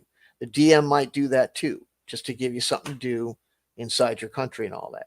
But you're interacting with other people. Now they go back to Magenta's questions about, okay, well, how is this all conducted? Well, you can sit down and you can have your session where you play. You might role play. You might have some adventure within it. In fact, probably the best way to answer without answering is to have somebody play an old game. I mean, maybe this isn't the best way because most people aren't going to buy this game, but if you have it, or maybe I should stream playing it so that you can see. There's an old D&D computer game called Fantasy Empires, and it absolutely is domain play personified, even though it's archaic. And a lot of people go, "Ah, I wasn't that great a game." Well, it could have been better, but it gives you a good sense of it. And in that game, you're developing your realm by placing fortifications, barracks, castles, things like that to create better troops or to um, gain more income. And then you can have heroes along with your troops, which are like characters. You can send those heroes off on adventures on their own. Now, those aren't specifically exemplified or played out. They go off on an adventure for a predetermined amount of time, and when they come back, if they come back, they may come back with more money or a magic item or something like that that can be used in fighting wars. But that's the kind of thing we're playing, where uh, if the players so desire, they might sit down as a partying group within it, within the world. You understand what I'm saying? Right. Are you there? Yes, And so I could decide, like King Arthur, we're gonna send all the knights out on a quest for the Holy Grail to save the right, the land Knights of the because Round it's Table went, yeah, but the exactly. rest of the army stayed. And if there wasn't a war at the time, but if there was, they would have been fighting it. Why these guys went out looking for the Holy Grail or something like that? Right? Yeah, Right. exactly that. And so you collect your income, you make your improvements, you do all that maybe in a session, and you also do your diplomacy, which is typically role played. It's a lot funner to do it by role play. You don't have to. Some people can't do it or whatever. There's reaction roles and stuff like that that work with diplomacy if you can't do it, but it's a lot funner to role play it out. And all of those things occur during a session or during some sort of turn that's adjudicated by the DM, where all the players write in, this is what I want to do for this period of time. He gets all those messages. He does what he needs to adjudicate everything that's going on. And then he sends back uh, to everybody, here's the result of what happened. Right. Oh, hi, Kelly. My sister came in. Yay. Yeah, thanks for showing up. Yeah. So that's the basics of it. It's a mixture of communication electronically and well, in my case, it'll always be electronically because I'm not driving anywhere anytime soon. But if you want to meet in person, you can do that too. But there's those kinds of sessions, and then there's the back and forth electronic sessions, be it DM or email or whatever works for you through whatever medium you do. Like if you were doing Discord, you would probably could do it through DMs between Hmm. the different parties or something like that. You could create a Discord just for that game with the Right, right, game's name, exactly, and everybody joins that, and then absolutely, yeah, everything's communicated that way. right. So you Or can share however, all kinds of things through that. You can share, hmm hmm uh, letters could be sent, like, a diplomatic letter directly from one player country to another, yep, exactly. So even and some private communications. But I would expect, so say I'm in Glondyland over there, and I want to send a letter of cease and desist to to Wilt Chamberlain's to kingdom the over there. King Leave me Queen Will, alone. Yeah, that's right. restraining order. That's right. I want a restraining order against the kingdom of Wilt. And Mhm. if I was going to send a missive like that to their kingdom, I would do it through, I'm assuming, some kind of diplomat I would send, Right. um, hmm but maybe I would need to send it. I could send it by DM through a Discord, but I should probably include the dungeon master or game master in that, right? If I'm doing it that Right. way, so that CC them everything if has yeah. to, yeah, everything has Hmm. to go through the game master. I'm Right. assuming, right? Yeah, you would CC it to the if there's another human playing, you can send it to the player, but always CC the DM so he can keep. You don't want him or her, I should say, to be, hey, I didn't know this was going on. Like that one time you had, and it's my fault for not keeping up. It isn't your fault, but that one time you made a deal with another player. You see, you've done domain play, not even realized it. When we were playing Star Wars, Right. and there was the Empire people, and then there was the criminal Jabba the Hutt people, and then there was you, the rebels. That was in itself domain play. And when you made that deal between him and that one, The whatever he pirate. was, yeah, the pirate or the gunrunner or whatever, that's the kind of thing you're talking about. And you CC the DM if it's another player. Now, if there is another player, if it's an NPC, then of course you just send it right to the DM. The DM will role play for that person if they can, or for that NPC with you, Right. and you role play out the conversation. If that can happen, there'll be some sort of reaction roll where you'll say, "This is what I've put forth as a proposal," and then there'll be a roll to determine whether it was accepted or there's a renegotiation or if it was rejected or something like that. So some of these lands may not have human players working them, and in that case, that's when you would do that. I'm assuming, Right, right? right. If you can't get it, unfortunately, it's hard to get a huge group together to do anything these days. So, but in the past, we could sit 6 or 7 guys around a table and play these kinds of things, and it'd be great. But yeah, if there is some place that doesn't have people to steer them, then the DM will take care of it instead. Well, that Hmm. sounds reasonable. Yeah. And then the Discord itself, that keeps if it, that would keep like a running record of all the interactions, so you could always go back and look and Yeah. see what's my history Hmm. with how many times have I had to try and restrain Wilt over there, Right. before Exactly. I Yeah. decide to launch my entire army upon his kingdom and put him in his place. Hmm. Hmm. Okay. That's it. So, and that leads me to when you look at these maps, they're not everything's the same size, and you get people going balance, balance, balance. But here's the thing: size isn't everything. In it's not, and Of course not. but but uh, but yes, you. The whole idea of having these kinds of things is interesting um, to pit your strength versus others' weaknesses, or a challenge to survive in an area where maybe you aren't top dog. So, and just because your country's big doesn't mean it's worth a lot. Maybe it's a very desolate desert area, and what you can get out of it monetarily through trade or through, there's not a lot growing out there. I can't sell it as food. There's not a lot of minerals or whatever. It may not be worth very much. It may not be highly populated. Siberia is a big place. How many people really live there? Right. You know, what is it? It may have changed, but I heard at one point Montana was one person per 100 square miles or 10 square miles. I mean, so it was really desolate. So it's this giant place, but if it was its own country, how big would the army be with that small of a population? You know, And so Antarctica is really worthless unless you're a researcher. yeah, or a penguin, and Right. so there's so it doesn't necessarily mean that you're going to be dominant just because you have a lot of land mass. But if you're smaller and you're concerned, then you should be spending a lot of time with diplomacy. You should find people or other countries that you can,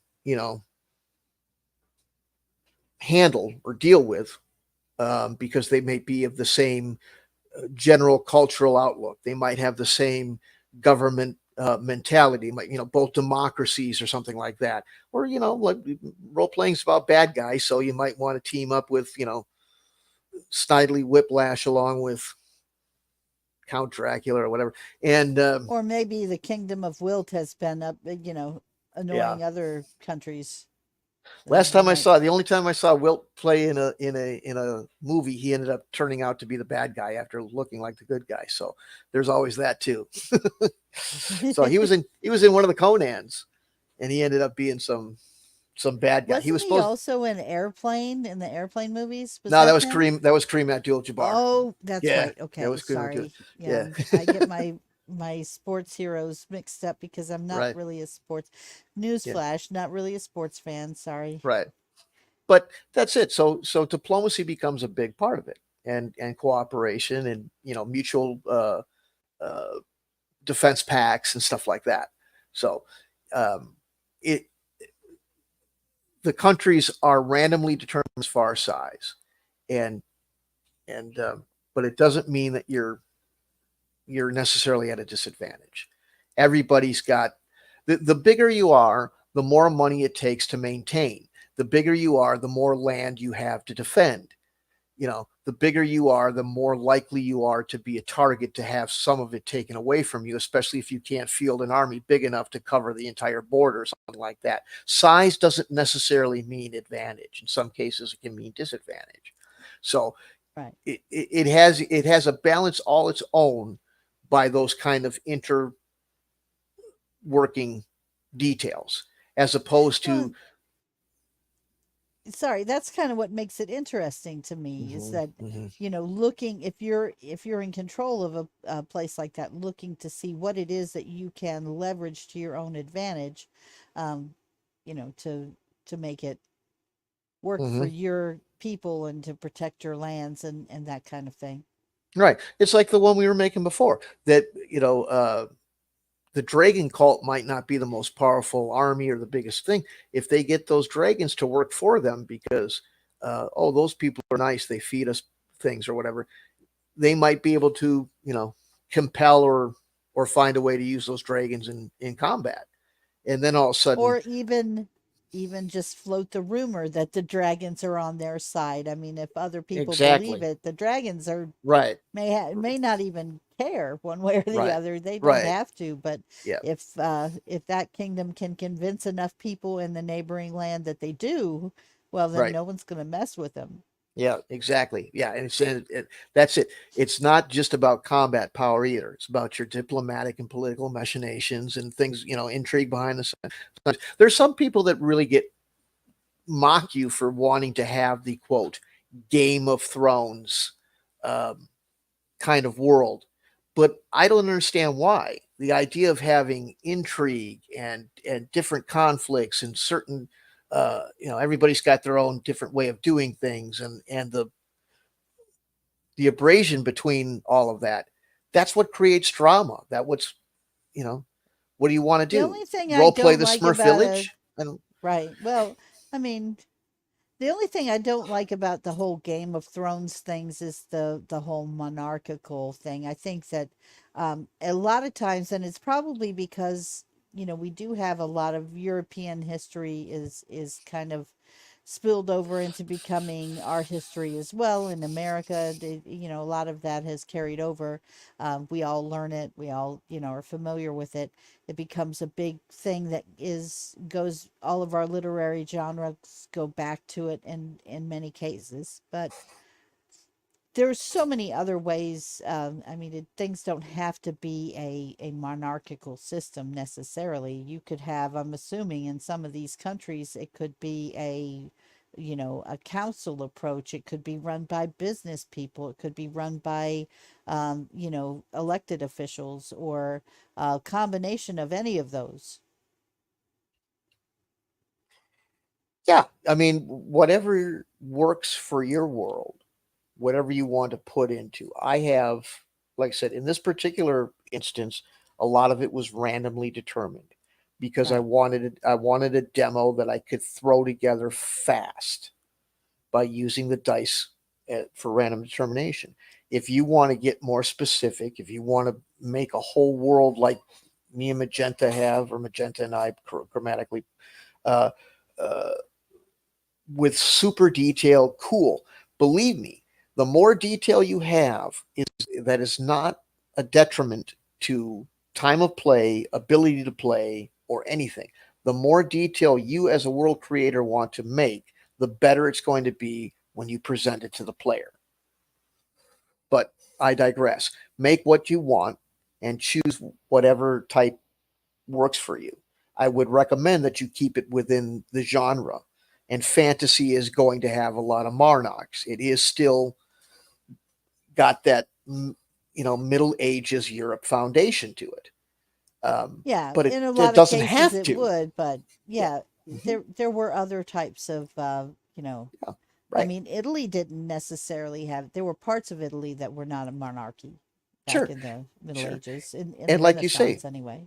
and like you say, it doesn't necessarily have to be a government, um, and it doesn't have to be the ruling entity either.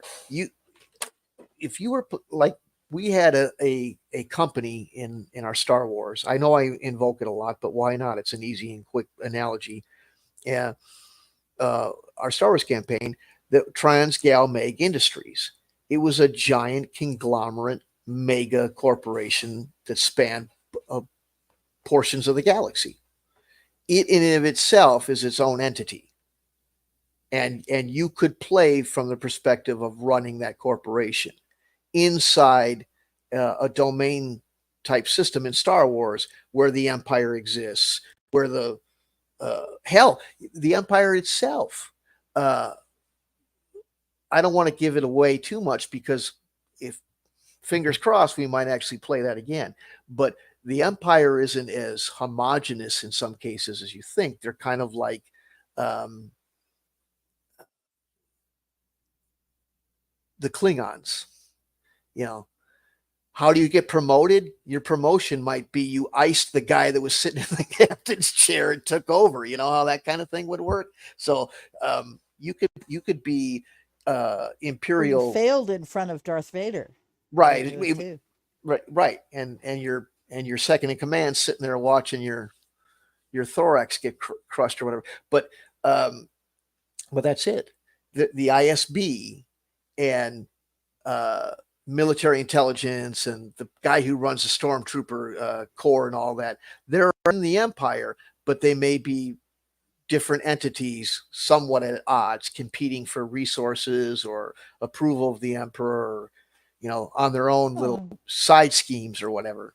There's a lot of well, corruption and yeah, stuff. and just because somebody was the king didn't necessarily mean they had power. I seem to remember a couple of times in history, like in France, Right. when it was not the king who had the power, it was those who held the purse strings, and Yeah. they took more of a control in things. And sometimes they will, if there's a weak, if the king or queen is weak or not considered reliable, the people who are in the court will take over Yeah. and not, they'll be doing their own thing, Right. vying Right. for power, or there'll be challenges to the secession, or Hmm. civil wars, all kinds of things like that. So um Hmm. yeah, I think, I don't know, I just have a visceral, I guess it's because I'm American, I just like monarchies. Ew, Yeah. I don't like them. Well, I mean, but that's the beauty of RPG is that you can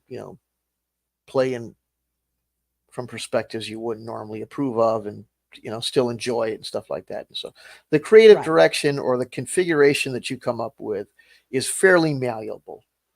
There's very few things that a gang of thieves living in a forest recluse is an exception, but there's all sorts of ways to be Oh, come on, let me have my Robin Hood character, come on. but you can play Robin Hood, but it's not really a domain play scenario. But there are different directions to go. So, and there's certainly, you know, unlimited creative directions to take the world that you want to play in, or the countries that you want to use to comprise that world.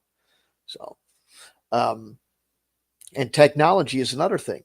We keep talking about doing this, and I don't know that we've covered it completely. But the idea of having, and this may be the best uh, forum to do it, is pardon me, I know I fiddle with my glasses a lot, but they're bothering me. I think they need to be readjusted. Um, the idea of somebody having a significant technological difference. Maybe one continent has some sci-fi stuff, but the other continents don't, and how that would go about or something like that. Right. Yeah. Someone invents gunpowder and then Right. boom. Right. And just like that game you love to play, that Empire Earth, where you have the different Hmm. epochs, you can have that if you want to play a more macro focus game that maybe goes through the years as opposed to the months or something like that. You may have um, a set of guidelines that involve coming up with new technologies and employing them.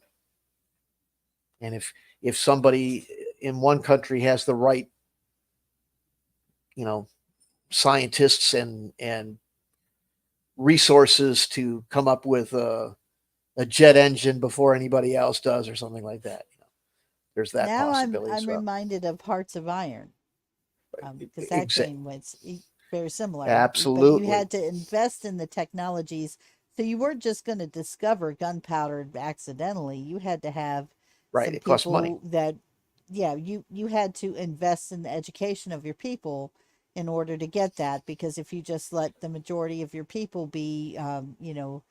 illiterate, incapable of doing those kinds of things, you're Hmm. never going to get those discoveries, are never going to be made until you Right. invest in education. Right. Right. And those are, and if you put that kind of thing in there, definitely put, a monetary and time elapsed cost to doing it. And it Right. further makes it interesting. People go, well, that's just more complexity.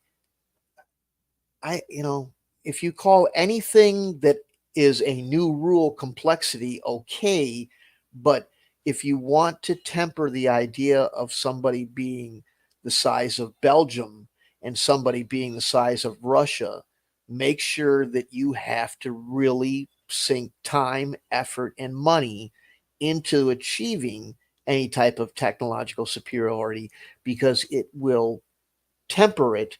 It will make it, either I make a standing army now, or I make wonder weapons for the future that might not come, while the countries who are, here's Right. America. We're not necessarily making everything top notch technologically, but we're cranking out 50 divisions. The Krauts are trying to make the next, you know, wonder weapon, but they only got 28 divisions, and half of them are at half strength, and they're getting their asses handed to them and being cut, sent back to Berlin. And they spend all their time trying, well, not all their time, but they spend a lot of inordinate amount of money on wonder weapons that came to no fruition and didn't help what. Oh, sorry. I Our third host of the show has joined us. My cat is participating, and she's decided to Oh, I climb thought you all were over my giving me. mic. Yeah, I thought no, you were getting into me for talking about the Krauts again, but no, no, it's just an no. example. It's the cat I was referring to because she was being a little bit noisy.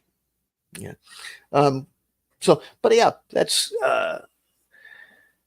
kind of how the ins and outs of the thing.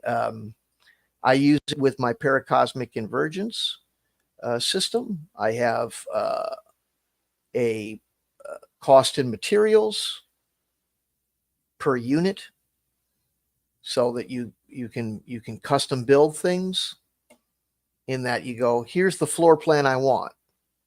Okay, here's how much it costs for an iron gate per foot, something like that. Um, Labor costs are there for people that want to use them and should. Um, anyway, you have a full list of, here's what it would cost to build this castle or fortress or barracks or whatever. And here's the upkeep costs for it along with that, and the time of construction. And that is the heart of the engine, you know, along with the role playing. So you have all that to build the physical stuff and to fight the wars, and then the rest of it is, how do we role play diplomacy and intrigue and all that sort of thing, or adventuring if we do it on top of uh, the system, and then the map. And we have the map here. This is the map prior, but I also have in the background, if you can see, Let's turn this off for a second. Whoops. That's not. Am I still? I hit a No, button that I didn't yeah, expect no, to. I we can still hear you. Can you It's still see just me? gotten, yeah, it's gotten rid of the shared screen map. And so That's not now what I we can want to do. just, yeah, I hit some sorry. button. Sheet. Well, anyway, you can't. I don't. I hate something. I hate working with this stuff. But anyway, if you look in the back, you can see that the same map has had hexes applied to it, which I can do with a little trick of photo imaging software and all that. So now with the hex map, you have a full wargaming map. We'll do that with our other ones as well. And that's all you got. You got your hex map of the situation, the area you're in. Um, there's some details that need to be put into this one, frankly, but I just wanted to show you the hex overlay. You know, so those are the components of the game. Um, just kind of quickly review. Da, da, da, da. We appear to have lost. Are you still with us, No, Magenta? I'm still with you. I'm just waiting to see what you're She's gonna. distracted by her cat. Yes, as a matter of fact, the cat is currently curled up. She is demanding my attention right now. She's a very sweet cat. She likes to participate in our shows. You guys may not know this because she usually doesn't say much, but she has participated in every episode so far, offering moral support and purrs. She enjoys Okay, it. so the domain framework is, regardless of the genre, domain play should begin by clearly defining what the domain you're playing in is. A domain could be a territory, it may be an organization, it could even be a fleet. Or a band of merry Combination. men hiding in. Or it could be a combination of all of those, or just a few Okay. of them. Um, in fantasy, you can, like you say, I have things where you start as a ruler and the game focuses on that, but it can also be, as we said before, the character can become the ruler of a kingdom or create its own kingdom. Could be a leader of a thieves guild or something such as that, or maybe a Or knightly order. like a thieves guild made of merry men. And in sci-fi, it might be somebody who commands a space station or a fleet of starships or maybe a corporation head, as we said before. So we're kind of reviewing, but just to go through it. In a modern situation, some people like to do modern, what they call urban fantasy. I would like to do more of it. I don't see as many people doing as they used to. I kind of miss that, but maybe you run a global conspiracy like the Illuminati or the Spectre organization that was in all the old James Bond flicks from the 60s and The 70s. Umbrella Corporation from the Yeah. with the zombies. What was the name of that? I'm trying to remember. Oh my goodness, my brain is just going. Video game with the um where the Umbrella Corporation turned everybody into zombies. You know the one I'm talking about, right?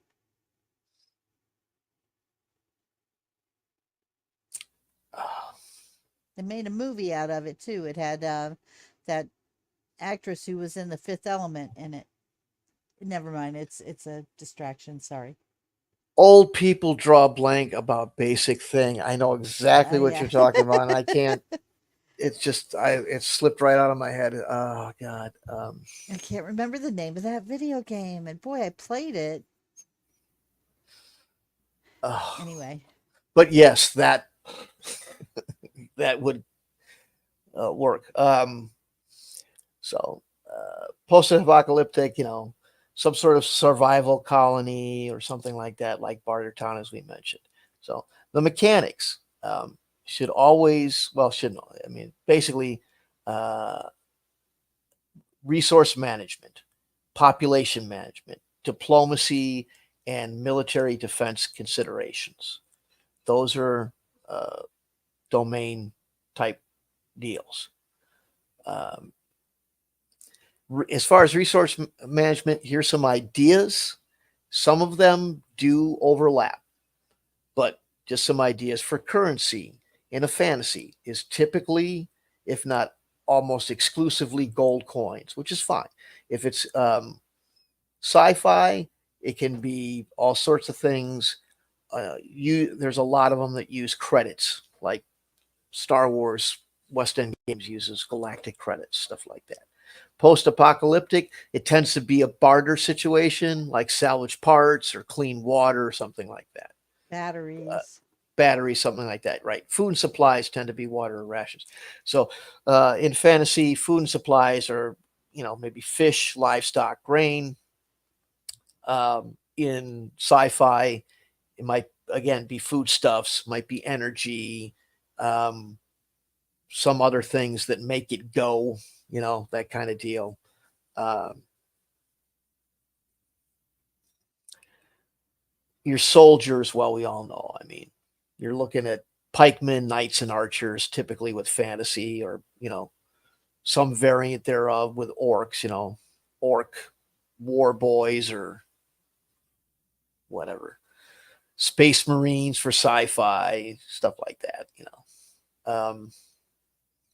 Your diplomats, usually in medieval times, were called vassals or something like that in a lot of cases. So, but some sort of diplomat, A lot of times they were family members who were not in a position to inherit, but had, um, right? the right to like princes or cousins of Yeah, the king or something like that, right? yep, that can be true. Hmm. So, um, the wargaming is fairly obvious. We all know how that works. With the political and diplomacy gameplay, intrigue, alliances, and diplomacy are a huge part of play. Players might need to maintain relations with other domain leaders or factions, negotiate treaties, or engage in covert actions like espionage or sabotage. And that kind of applies to most anything. Um, so they're all Sabotage fairly the doesn't same. necessarily always mean just physical sabotage. You could sabotage a country's like core by, spreading Right, rumors inciting or uprisings or something. Hmm. right, Hmm. or basically telling country A that country B is about to attack you, starting a war between the two of them, Right, right. Try to get them to get it right. Hmm. Yeah, with so you can weaken misinformation them stuff. both and then sweep in and Right. take over Hmm. Hmm. if you're really ambitious. Right. And then like I was talking about, the special challenges. Each genre can include specific challenges related to the domain, adding depth to the gameplay. These challenges force the player to react dynamically and plan for contingencies. In fantasy, and this could be any of them really, but natural disasters, um, maybe dealing with rebellious, again, this could be any of them, rebellious insurrectionist types. There might be a non-entity outside threat like, you know, a lich and A- his army or something like that. Aliens land, maybe. Well, maybe yeah, if you want to mix genres, but sci-fi might be the same thing. You might be space explorers and then run into some hostile alien species. Um, you know, and they might Would not you be recommend including the empire penalty? Do you know what I'm talking about with that? I'm kind of getting that from um, the Star Trek Dark Mirror type of universe where um, the empire in the Dark Mirror universe in Star Trek, instead of having a federation, um, they have a very aggressive militaristic empire basically, and so because of that, in having so much territory that you control, you actually start to become, it happened with the Roman Empire. It's an empire penalty. Even with the British and their imperialism, it gets to a point where it's too large to maintain. well. That's the beauty of this. This is yes, but it's not some arbitrary thing that's made up to account for it. See, this is the thing. Sometimes when people try to smooth over or go, I don't want all that detail, just doing some penalty thing is enough. What'll happen is it won't apply properly in every context. People go, well, yeah, but this, that, or the other thing, and I've seen people spend an inordinate or amazing amount of time debating and trying to adjust like it's some stereo equalizer and never quite getting it right because they shoehorned in this quick and easy, response to this because they didn't want to address what they felt was too complicated. And if you really look at a way to address it properly, it's not. And the best way to do that is to have what I've already talked about, which is an upkeep cost to everything. You can spend yourself into collapse. You know, Right. uh, um, So if you're an empire, you've suddenly taken on four new territories in the same year, and now you have to have an increase in army, in resources, sure. uh, that travel expenses of like getting those resources, supply chains out Mm-hmm. to those far Mm-hmm. flung regions, Mm-hmm. constantly putting down rebellions and being attacked at all sides now because you've got Right. enemies on all sides where you've taken over these countries. Right. That's Exactly. by the nature of having to maintain all of that, and the cost of that is automatically going to impose the penalty. You don't have to do anything Right. extra. Right. It just That happens makes sense. organically by the system. Yep. Makes Uh, sense. hmm hmm Now, one thing that I think, if anybody is actually listening to us on this one, is thinking, this is all good, but you're really just talking about a war game and saying RPG. Here's what I would do. First, I would go historical and I would say, go take a look at BECME, which is a D&D, a version of D&D. Go look at the original first edition Advanced Dungeons and Dragons, and you'll see information on that. Um, and both of them will talk about player integration and progression within that domain system. So, as the focus shifts to domain management, if it shifted during normal RPG campaigns, personal character progression might seem secondary or irrelevant. However, domain play can still tie into character development by offering new types of personal challenges. And it doesn't preclude you from going back out and hitting it, you know, uh, the trail and looking for something should you so desire. Most people will say, "Oh, dear king, we can't lose you to some fight with some kobolds. You're too important to be doing that. Hire some underling to go search for this, that, and the other thing." And most people will say, yes, that's a good idea, or they'll just hire, somebody right off the bat. But you can go adventuring still if you should desire. But other ways to do it is in fantasy, a player's character might gain new titles, might gain new artifacts. There is a whole discussion in BECME about this, and it's still not my favorite mechanic, but I get where they're coming from, and I'm the odd man out. Most people do enjoy it. Is that the gold for XP goes from uh, the gold you get from slaughtering the dragon or whatever to the gold that you're um, getting in taxation as a you get experience points based on your tax level, your tax bracket, how much you're taking in for the lands that you own. So Hmm. that's one way to do it. Um, but again, I'm not a real fan of that sort of stuff. I like to see actual tangible results, like new titles, more land, finding magical artifacts, um, making powerful ally, or having a don't like vassal nations that are under your protection that add to your domain, something like that. Um, but there are ways to. Bottom line is creativity and just a little bit of borrowing from other things that have been done before you by other people like Gary Gygax and stuff. You can find ways to make character progression and interaction still interesting inside domain play. Well, it Um, kind of, that part to me kind of makes sense because if you think about it, it's really just in the typical adventuring that you do, you have a band of players that are going before a king, and the king is assigning them a mission, right? mhm. Um, to go and take care of a problem that's going on in the kingdom. In this case, really, you're just on the other side of that conversation. You're the king hiring the people to go and accomplish the mission or making that Exactly. decision. So you're Exactly. just really, you're still making decisions, you're still making a difference. It's just from the other side of it. Right. Right.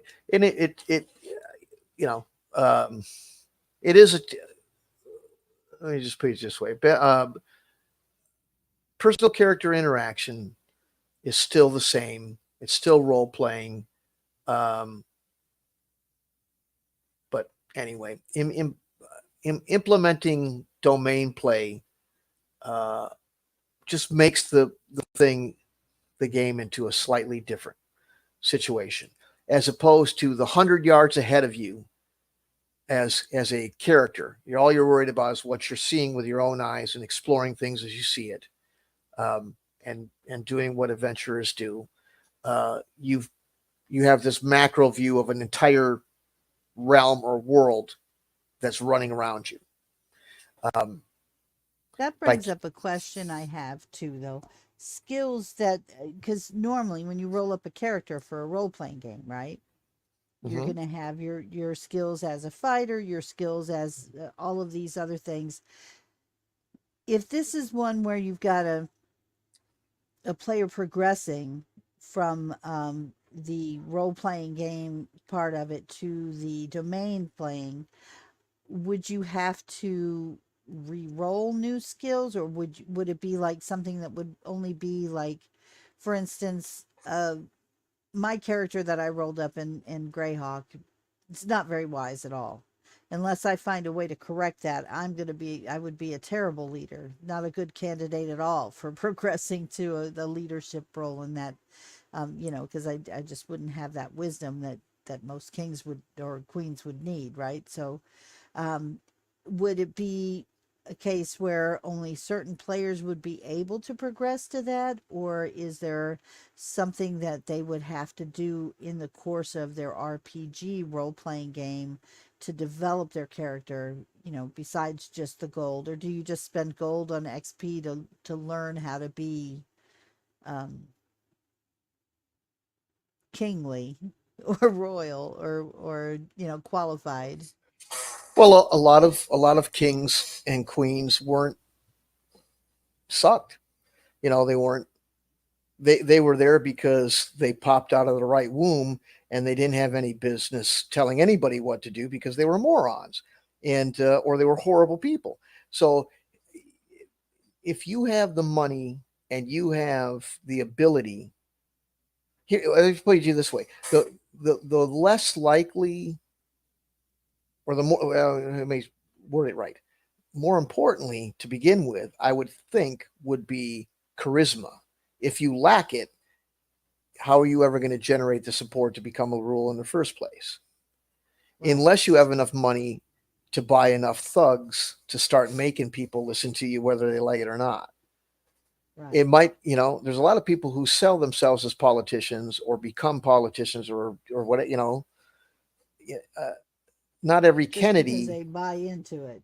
right? Not every Kennedy is a brain trust, but they're in politics because their last name is Kennedy. So and people go, well, Kennedy, I remember that name. It must be good, And then you get them, and you go, well, this guy's a fucking, oh, pardon me, an idiot. Well, you didn't think that at first because you voted for him because he was a Kennedy, and it was later on you realize he doesn't have any wisdom at all. And So, he's the one with the brainworm. right, something, yeah, whatever the hell happened to him, and so it won't, wisdom wouldn't prevent you from doing it necessarily. It might manifest as being a problem later on, depending on how the DM does things. But But no, in general, no, your attributes wouldn't prevent you necessarily. Maybe charisma in the right set of circumstances. Well, yeah, Um, but without the right charisma, you could end up having a very short tenure in charge of yeah, anything because right, people don't want to listen to you and they're like, yeah, we heard what you said, but we're going to do this instead because, right.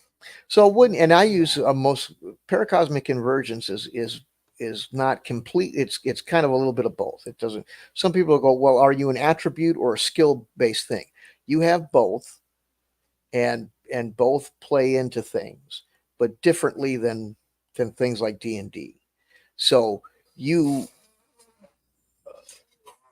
you might attain new skills like the ability to read or something like that, or some sort of financial class or whatever you did that might help you be a better ruler if you go after them, or if they or something occurs where you gain that skill.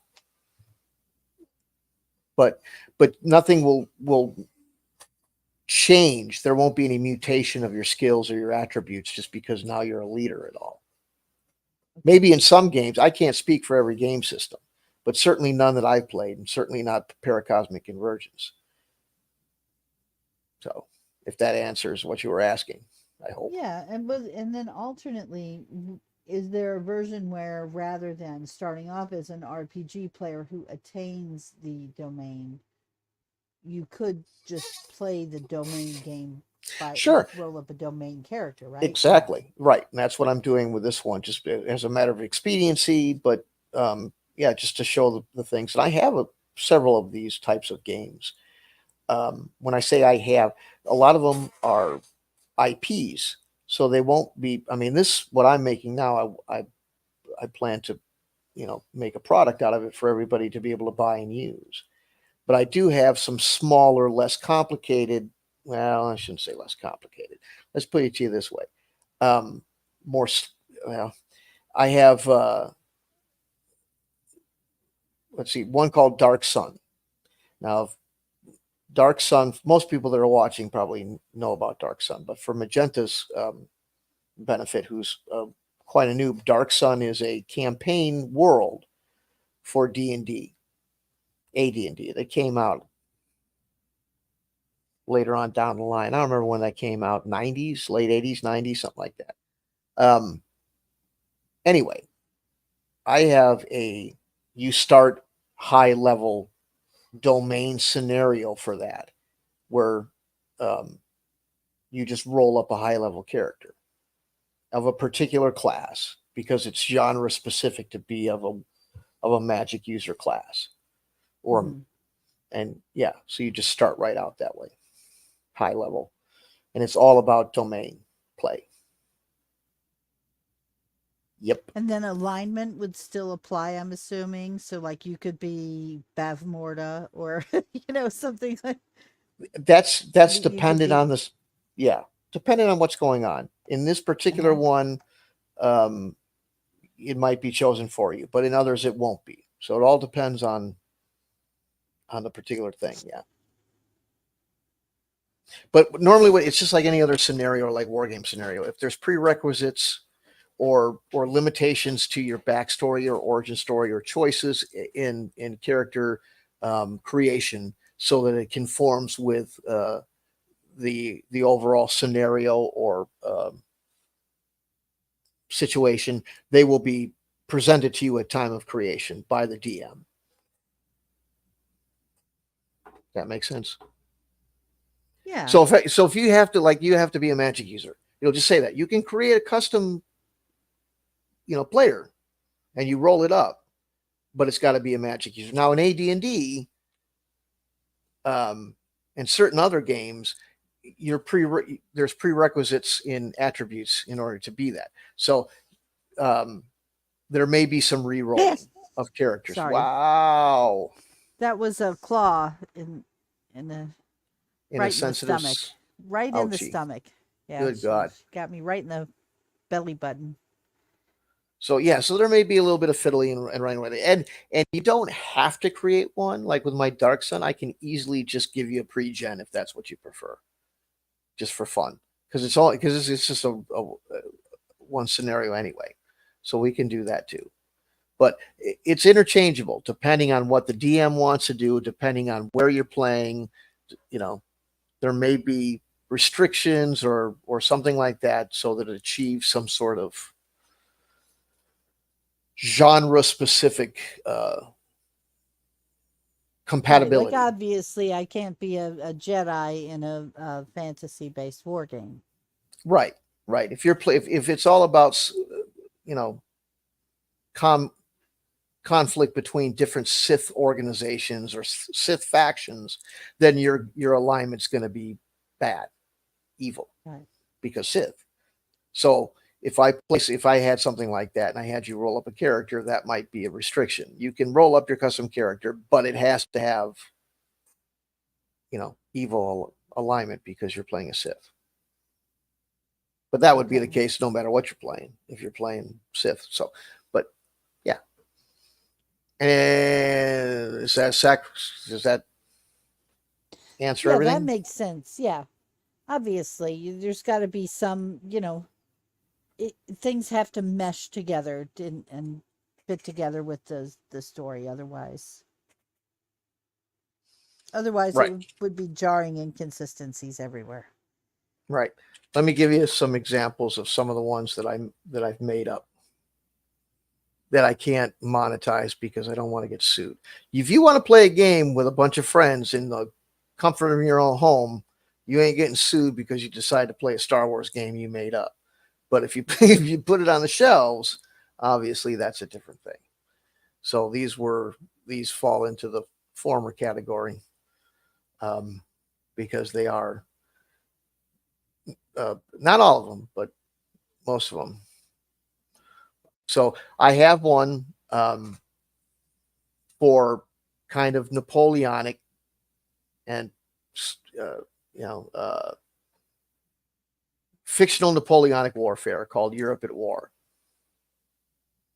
And in that one, you're playing some country from that era, but it's not just some reenactment of Napoleon. It's really the imaginations, but with real countries. You can be France, England, Russia, Australia, Prussia, Holland, Sweden, Denmark, Spain, Portugal. Um, Like alternate history.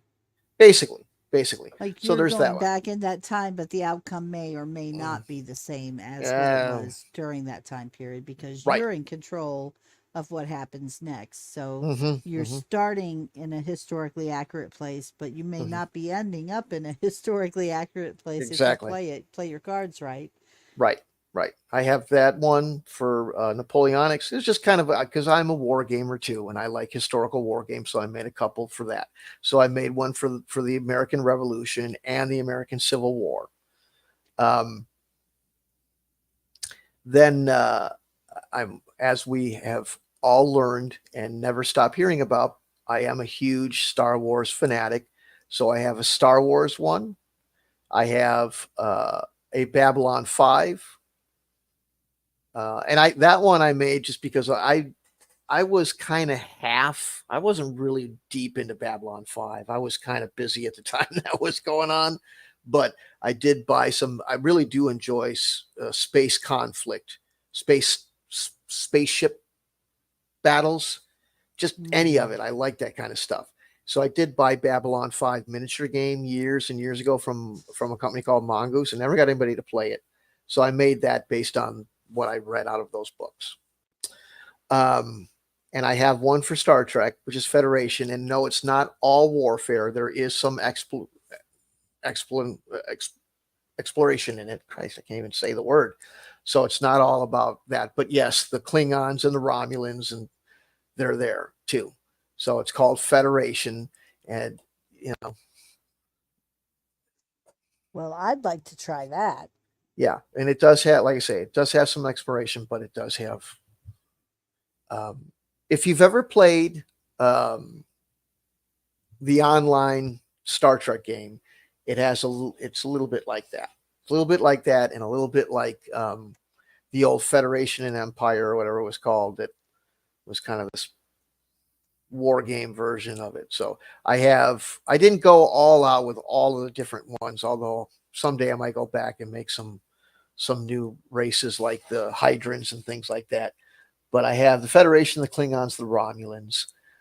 If you want to go TNG or DS9, I did put in the Ferengi and the Cardassians, and I have the Borg.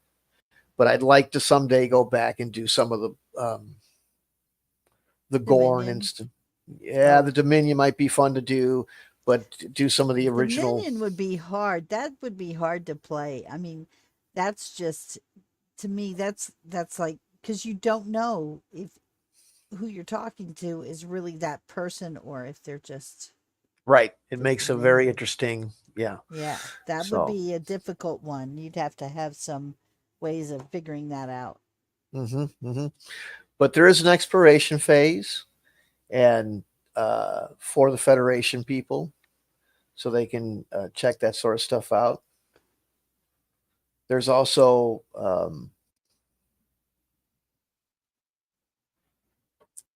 as part of the original. Well, I mean, it's part of TNG to a point too, but there is the Enigma, and that's the real weird shit. Like Abraham Lincoln floating through space in a chair and stuff. That kind of shit can go on too. So just for fun, I put that kind of as a nod in there. So it's a little bit of a different vibe than some of the others, but I have that one. I do I like Games Workshop and Warhammer as far as the creative storyline and the miniatures. I don't like Games Workshop because they're expensive and I don't like the way they do business. But I do have, and they probably would try to sue me just for saying I have this, but um, well, probably not. They don't have money to sue every little poor guy.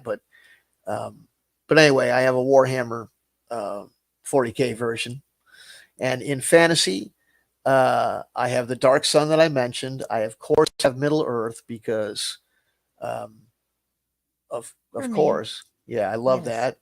Um,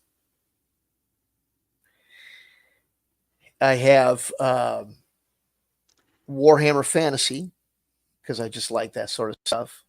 Um, and I also have Empires of Mysteria, which is, I mentioned earlier, um, a game called Fantasy Empires, which is a kind of one of these, it's turn based and real time in certain sections, but much like the Empire, well, the Empire at War is all real time, but it's turn based until you go down and fight the battle. Then that's kind of real time, if I remember right. Anyway, whatever. Right.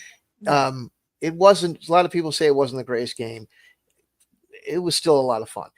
I made a tabletop version of it basically because computer games crash. They You can't run them on modern machines very easily and all that crap. So I got tired of that. And plus, people go, that game kind of sucked." But the concept of it was pretty neat. And because it's D&D ish, I just went and did it. Um, That reminds me of that game that we had that one time that I thought was a really great concept. It was a Joan of Arc game. And the way it worked is you could play it as a real-time strategy game with like a macro map where you were controlling like where you placed your troops and your armies and everything. And but you could also play as the hero in the story where you were actually leading the battle, with the troops that you had placed there. So you would choose, how many archers you had, how many swordsmen, pikemen, horse, cavalry, all of that stuff. If you had any ballistas or anything like that. And then you could just control it on the large map where you kind of move the units yourself in like God's eye view, or you could play in a first person view where you were actually one of the heroes, one of the generals, um, you know, actually fighting it out. and you Hmm. could switch back and forth as many times as you wanted in the middle of the battle. So if you realized, as you were playing that, oh, that hill's undefended, you could go and order troops from the battle map to get them where they needed to be, Right. and then go back and fight, Yeah, that with wasn't your own sword and everything. It was a really right. neat game. I liked Yeah, it a lot. yeah. There's a lot of them. That was a fun one. They made several of them that I don't think I played. I only played the original one, but I think they made some Yeah. sequels and stuff. But that Yeah, tended they to did. be there was a lot of those games. There's a lot of war games like that in that era that Yeah. in fact there's one I bought that I haven't played yet that does that. But Yeah. yeah, it's fun. So anyway, so those are some of the ones that I made that I've every once in a while I've tried to get people to play. Just can't seem to get people to do it. Usually because there's always this, well, that stuff takes too long and all that, but it doesn't. It would be a lot of fun. Um, Yeah, I mean, you schedule it for your recreational time on the weekend or whenever you have the time, your once a week recreation. It's not like it's going to take any longer to play a game like that than it would to play a regular D&D game. hmm hmm You devote this much time to it, you play for that time, and then you meet again the next week. I don't, I guess I just don't, I will never understand that argument. But speaking of time, I can't believe we've been talking for about 2.5 hours. So, we've covered a lot of territory here. Was there anything that you feel like you want to include, Storm, that would be kind of that we didn't touch on, or that you think is important to share with people about the whole concept of Dominion play? Or domain play, I mean. Sorry.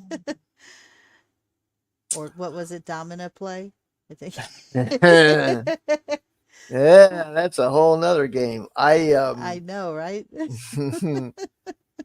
I, I would I here's what I'd like to do. I think that uh, sometimes the best explanation and advertisement is to see it in action, right? Yes. And and I think the only way that some people, like an example, I one of the things I'd like to do, and I've tried to talk. I've been about a year. I don't do it often, but every once in a while, I'll bring up, hey, I want to do a combat tourney. You're not. It's not a. It's role playing sort of, but basically, I downloaded on Tabletop Simulator that arena.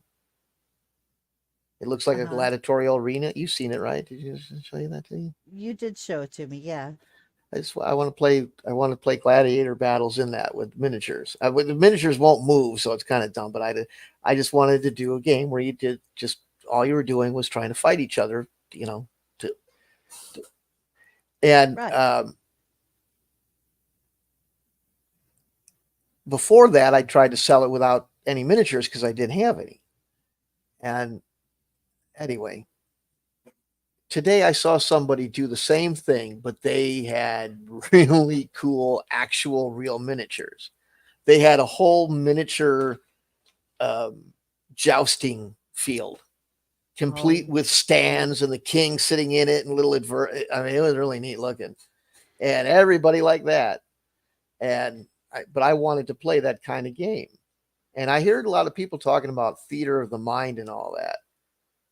But sometimes I think that's just talk because if you don't have good miniatures to exemplify these kinds of battles, they don't seem appealing to a lot of people. well, Anyway, a lot of we're visual creatures. It's yeah, actually, it's built into us. We have those forward facing eyes in our heads. That we are designed to track movement.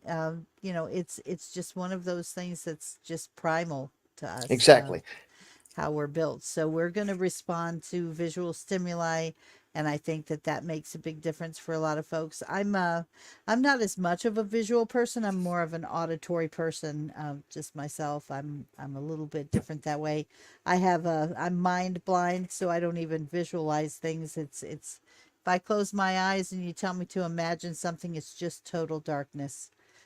So there's a few of us out there like that who have that, inability to visualize. So I think that makes a difference for some people. But even with myself, I will, if you ever run into me and there's a room with a TV in it, my eyes are glued to it because there's things moving, and it captures your attention. So, That's um, true. And that's why what I think that the best, maybe not tonight because we did go all pretty long already, yeah, we but kind of did. but maybe tomorrow or something, not the whole game, but just show one portion. You and I would I, be happy to participate in a sample kind of game. We can yeah, just kind of show what it's like to actually play.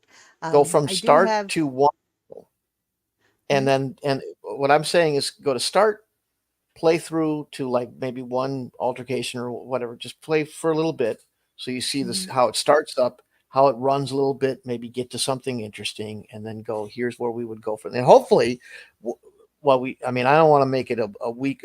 I do, but not just between the two of us. I'd like to Right, play it out and say, okay, here's how far we've gotten. Now we haven't gotten too far away where everybody else can't join in, should they right. want to.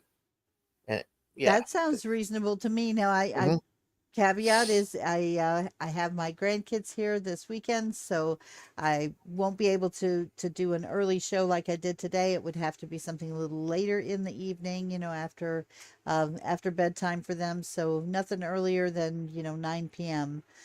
But that would be something we could maybe do if you want to get together on that. I'd be happy to give it a try, and we can play it out. I was look hiding my forward to thumbs. that. Yeah, Yeah, it I'm, was. It did. It cut your thumbs right off. I've one of our players is at ArnieCon, and which I would have loved to have been, but I ain't got no wheels, so that kind of sucks. But such is life. Anyway, so one of our Greyhawk players. So we have an open weekend to just kind of do these streams or whatever because normally we would be playing Sunday, but everybody wanted to wait for dude to come back home Of from, course. yeah. So we're open Yeah, for all and sorts of, last week, unfortunately, it was me, but I had some personal home health issues, health crisis going on here at my yeah, and I house got that I had sick. to take care of. Yeah, so I felt like but I was going to boot. I yeah. sat down to play the thing. I don't know if I ate something. It must have been I ate something because it was gone almost as quick as it came. But when I sat down, I started to get dizzy, nauseous, and sweat bullets. And I Oh, thought, ah, it's coming, it's coming back on me, and and it. So I just everybody's like, dude, you don't no sound so details, good. please. Yeah, yeah. Yeah, No they're like, details, please. you sound like you need a nap. Maybe we should do this next time. And I was ready to go. I thought maybe I could just power through it, but they all said, no, no, you, dude, you need to chill. So we didn't play. So it'll be two Yeah. weeks without a game. Hopefully, we remember what the hell we're doing. But anyway, blah blah blah. So I remember we conquered everyone and we won lots and lots and lots of that's treasure. right. We're Fortune wealthy and now. glory has So already been that's achieved. right. Yeah. Yes. So So anyway, keep that in mind. All the presents and all the prizes and lots of money and accolades. yeah. That's So what happened. we'll play that. Maybe later tonight or maybe tomorrow or Tomorrow after 9 would be probably the best tomorrow is timing, I think. Sunday. Yes, I am actually not working this coming Monday. It's my last Monday off, and then, um, well, actually, it's my new schedule. I will have Sundays and Mondays off every week, so that's what I'll be Boo. at, and then I'll have half a day off on Saturdays. So So we'll probably have to do it early in the afternoon like we did today. I don't know how well this will work. yeah, I don't know. yeah. No, We'll have to do it. I do have time early before work. I don't start work till 6 on Saturdays going forward. Not this week, but after We've been this. trying to find a way to not have to compete with other streamers, and I don't think that we're competing with other streamers, but it's football season. Oh yeah. Yep. I hear what you're Can't saying. and if Well, no matter if there's always going to be something. So you got to settle on something. But I was wondering about that because, yeah, whatever. But yeah, and maybe we'll stream some Lotro too. that sounds like fun. I enjoy that too. Okay. All right. Well, it's been fun. Thank you guys for joining, for participating, and look forward to seeing you again tomorrow at 9. We'll do Right. the And game, just give you like a the taste of what that's like. So yeah, we will. And it's just like the ticker says here. Please shine, share, and subscribe, and leave your comments about what went on today. If you saw any of it below, please. We'd love to have some feedback. We'll just ramble like this until people tell us something and go. We would rather have you say this, or we would rather see this, or you should, So you can mold how things go if we get some feedback, positive, constructive, nice feedback. of course. So Well, we all like to hear good things. I heard actually constructive criticism is a myth. it is with me. They've I do. actually studied that, and there is no point where criticism is constructive to help people improve. What? I Well, know, right? I'm not sure if I agree with that, but that's okay. I mean, just tell us what you think, and for here, if anything else, do you know what domain play is? Whereas you didn't before this came in. Right. Were we concise? Were we on topic enough? Did I explain what I was trying to explain properly, or are you scratching your head? Yeah. That's I yeah. I will say yes. Any opportunities that you may have spotted that we could have shared something, anything that you still feel like you want to explore that we didn't cover, please point those things out for us too, and we'll be happy to fill in any gaps that have been left. And obviously we're going to do this again tomorrow with the actual playthrough. I think that might make things a little more concrete. That were maybe theoretical in this discussion. So hopefully that will answer any questions there as well. So if When you're I crush my interested, enemies tune in. before me, we'll all understand much better. Well, you are getting crushed. I hope you realize. All righty. All right. Well, thank you guys again. And as always, happy gaming. All righty. See you next time. Bye.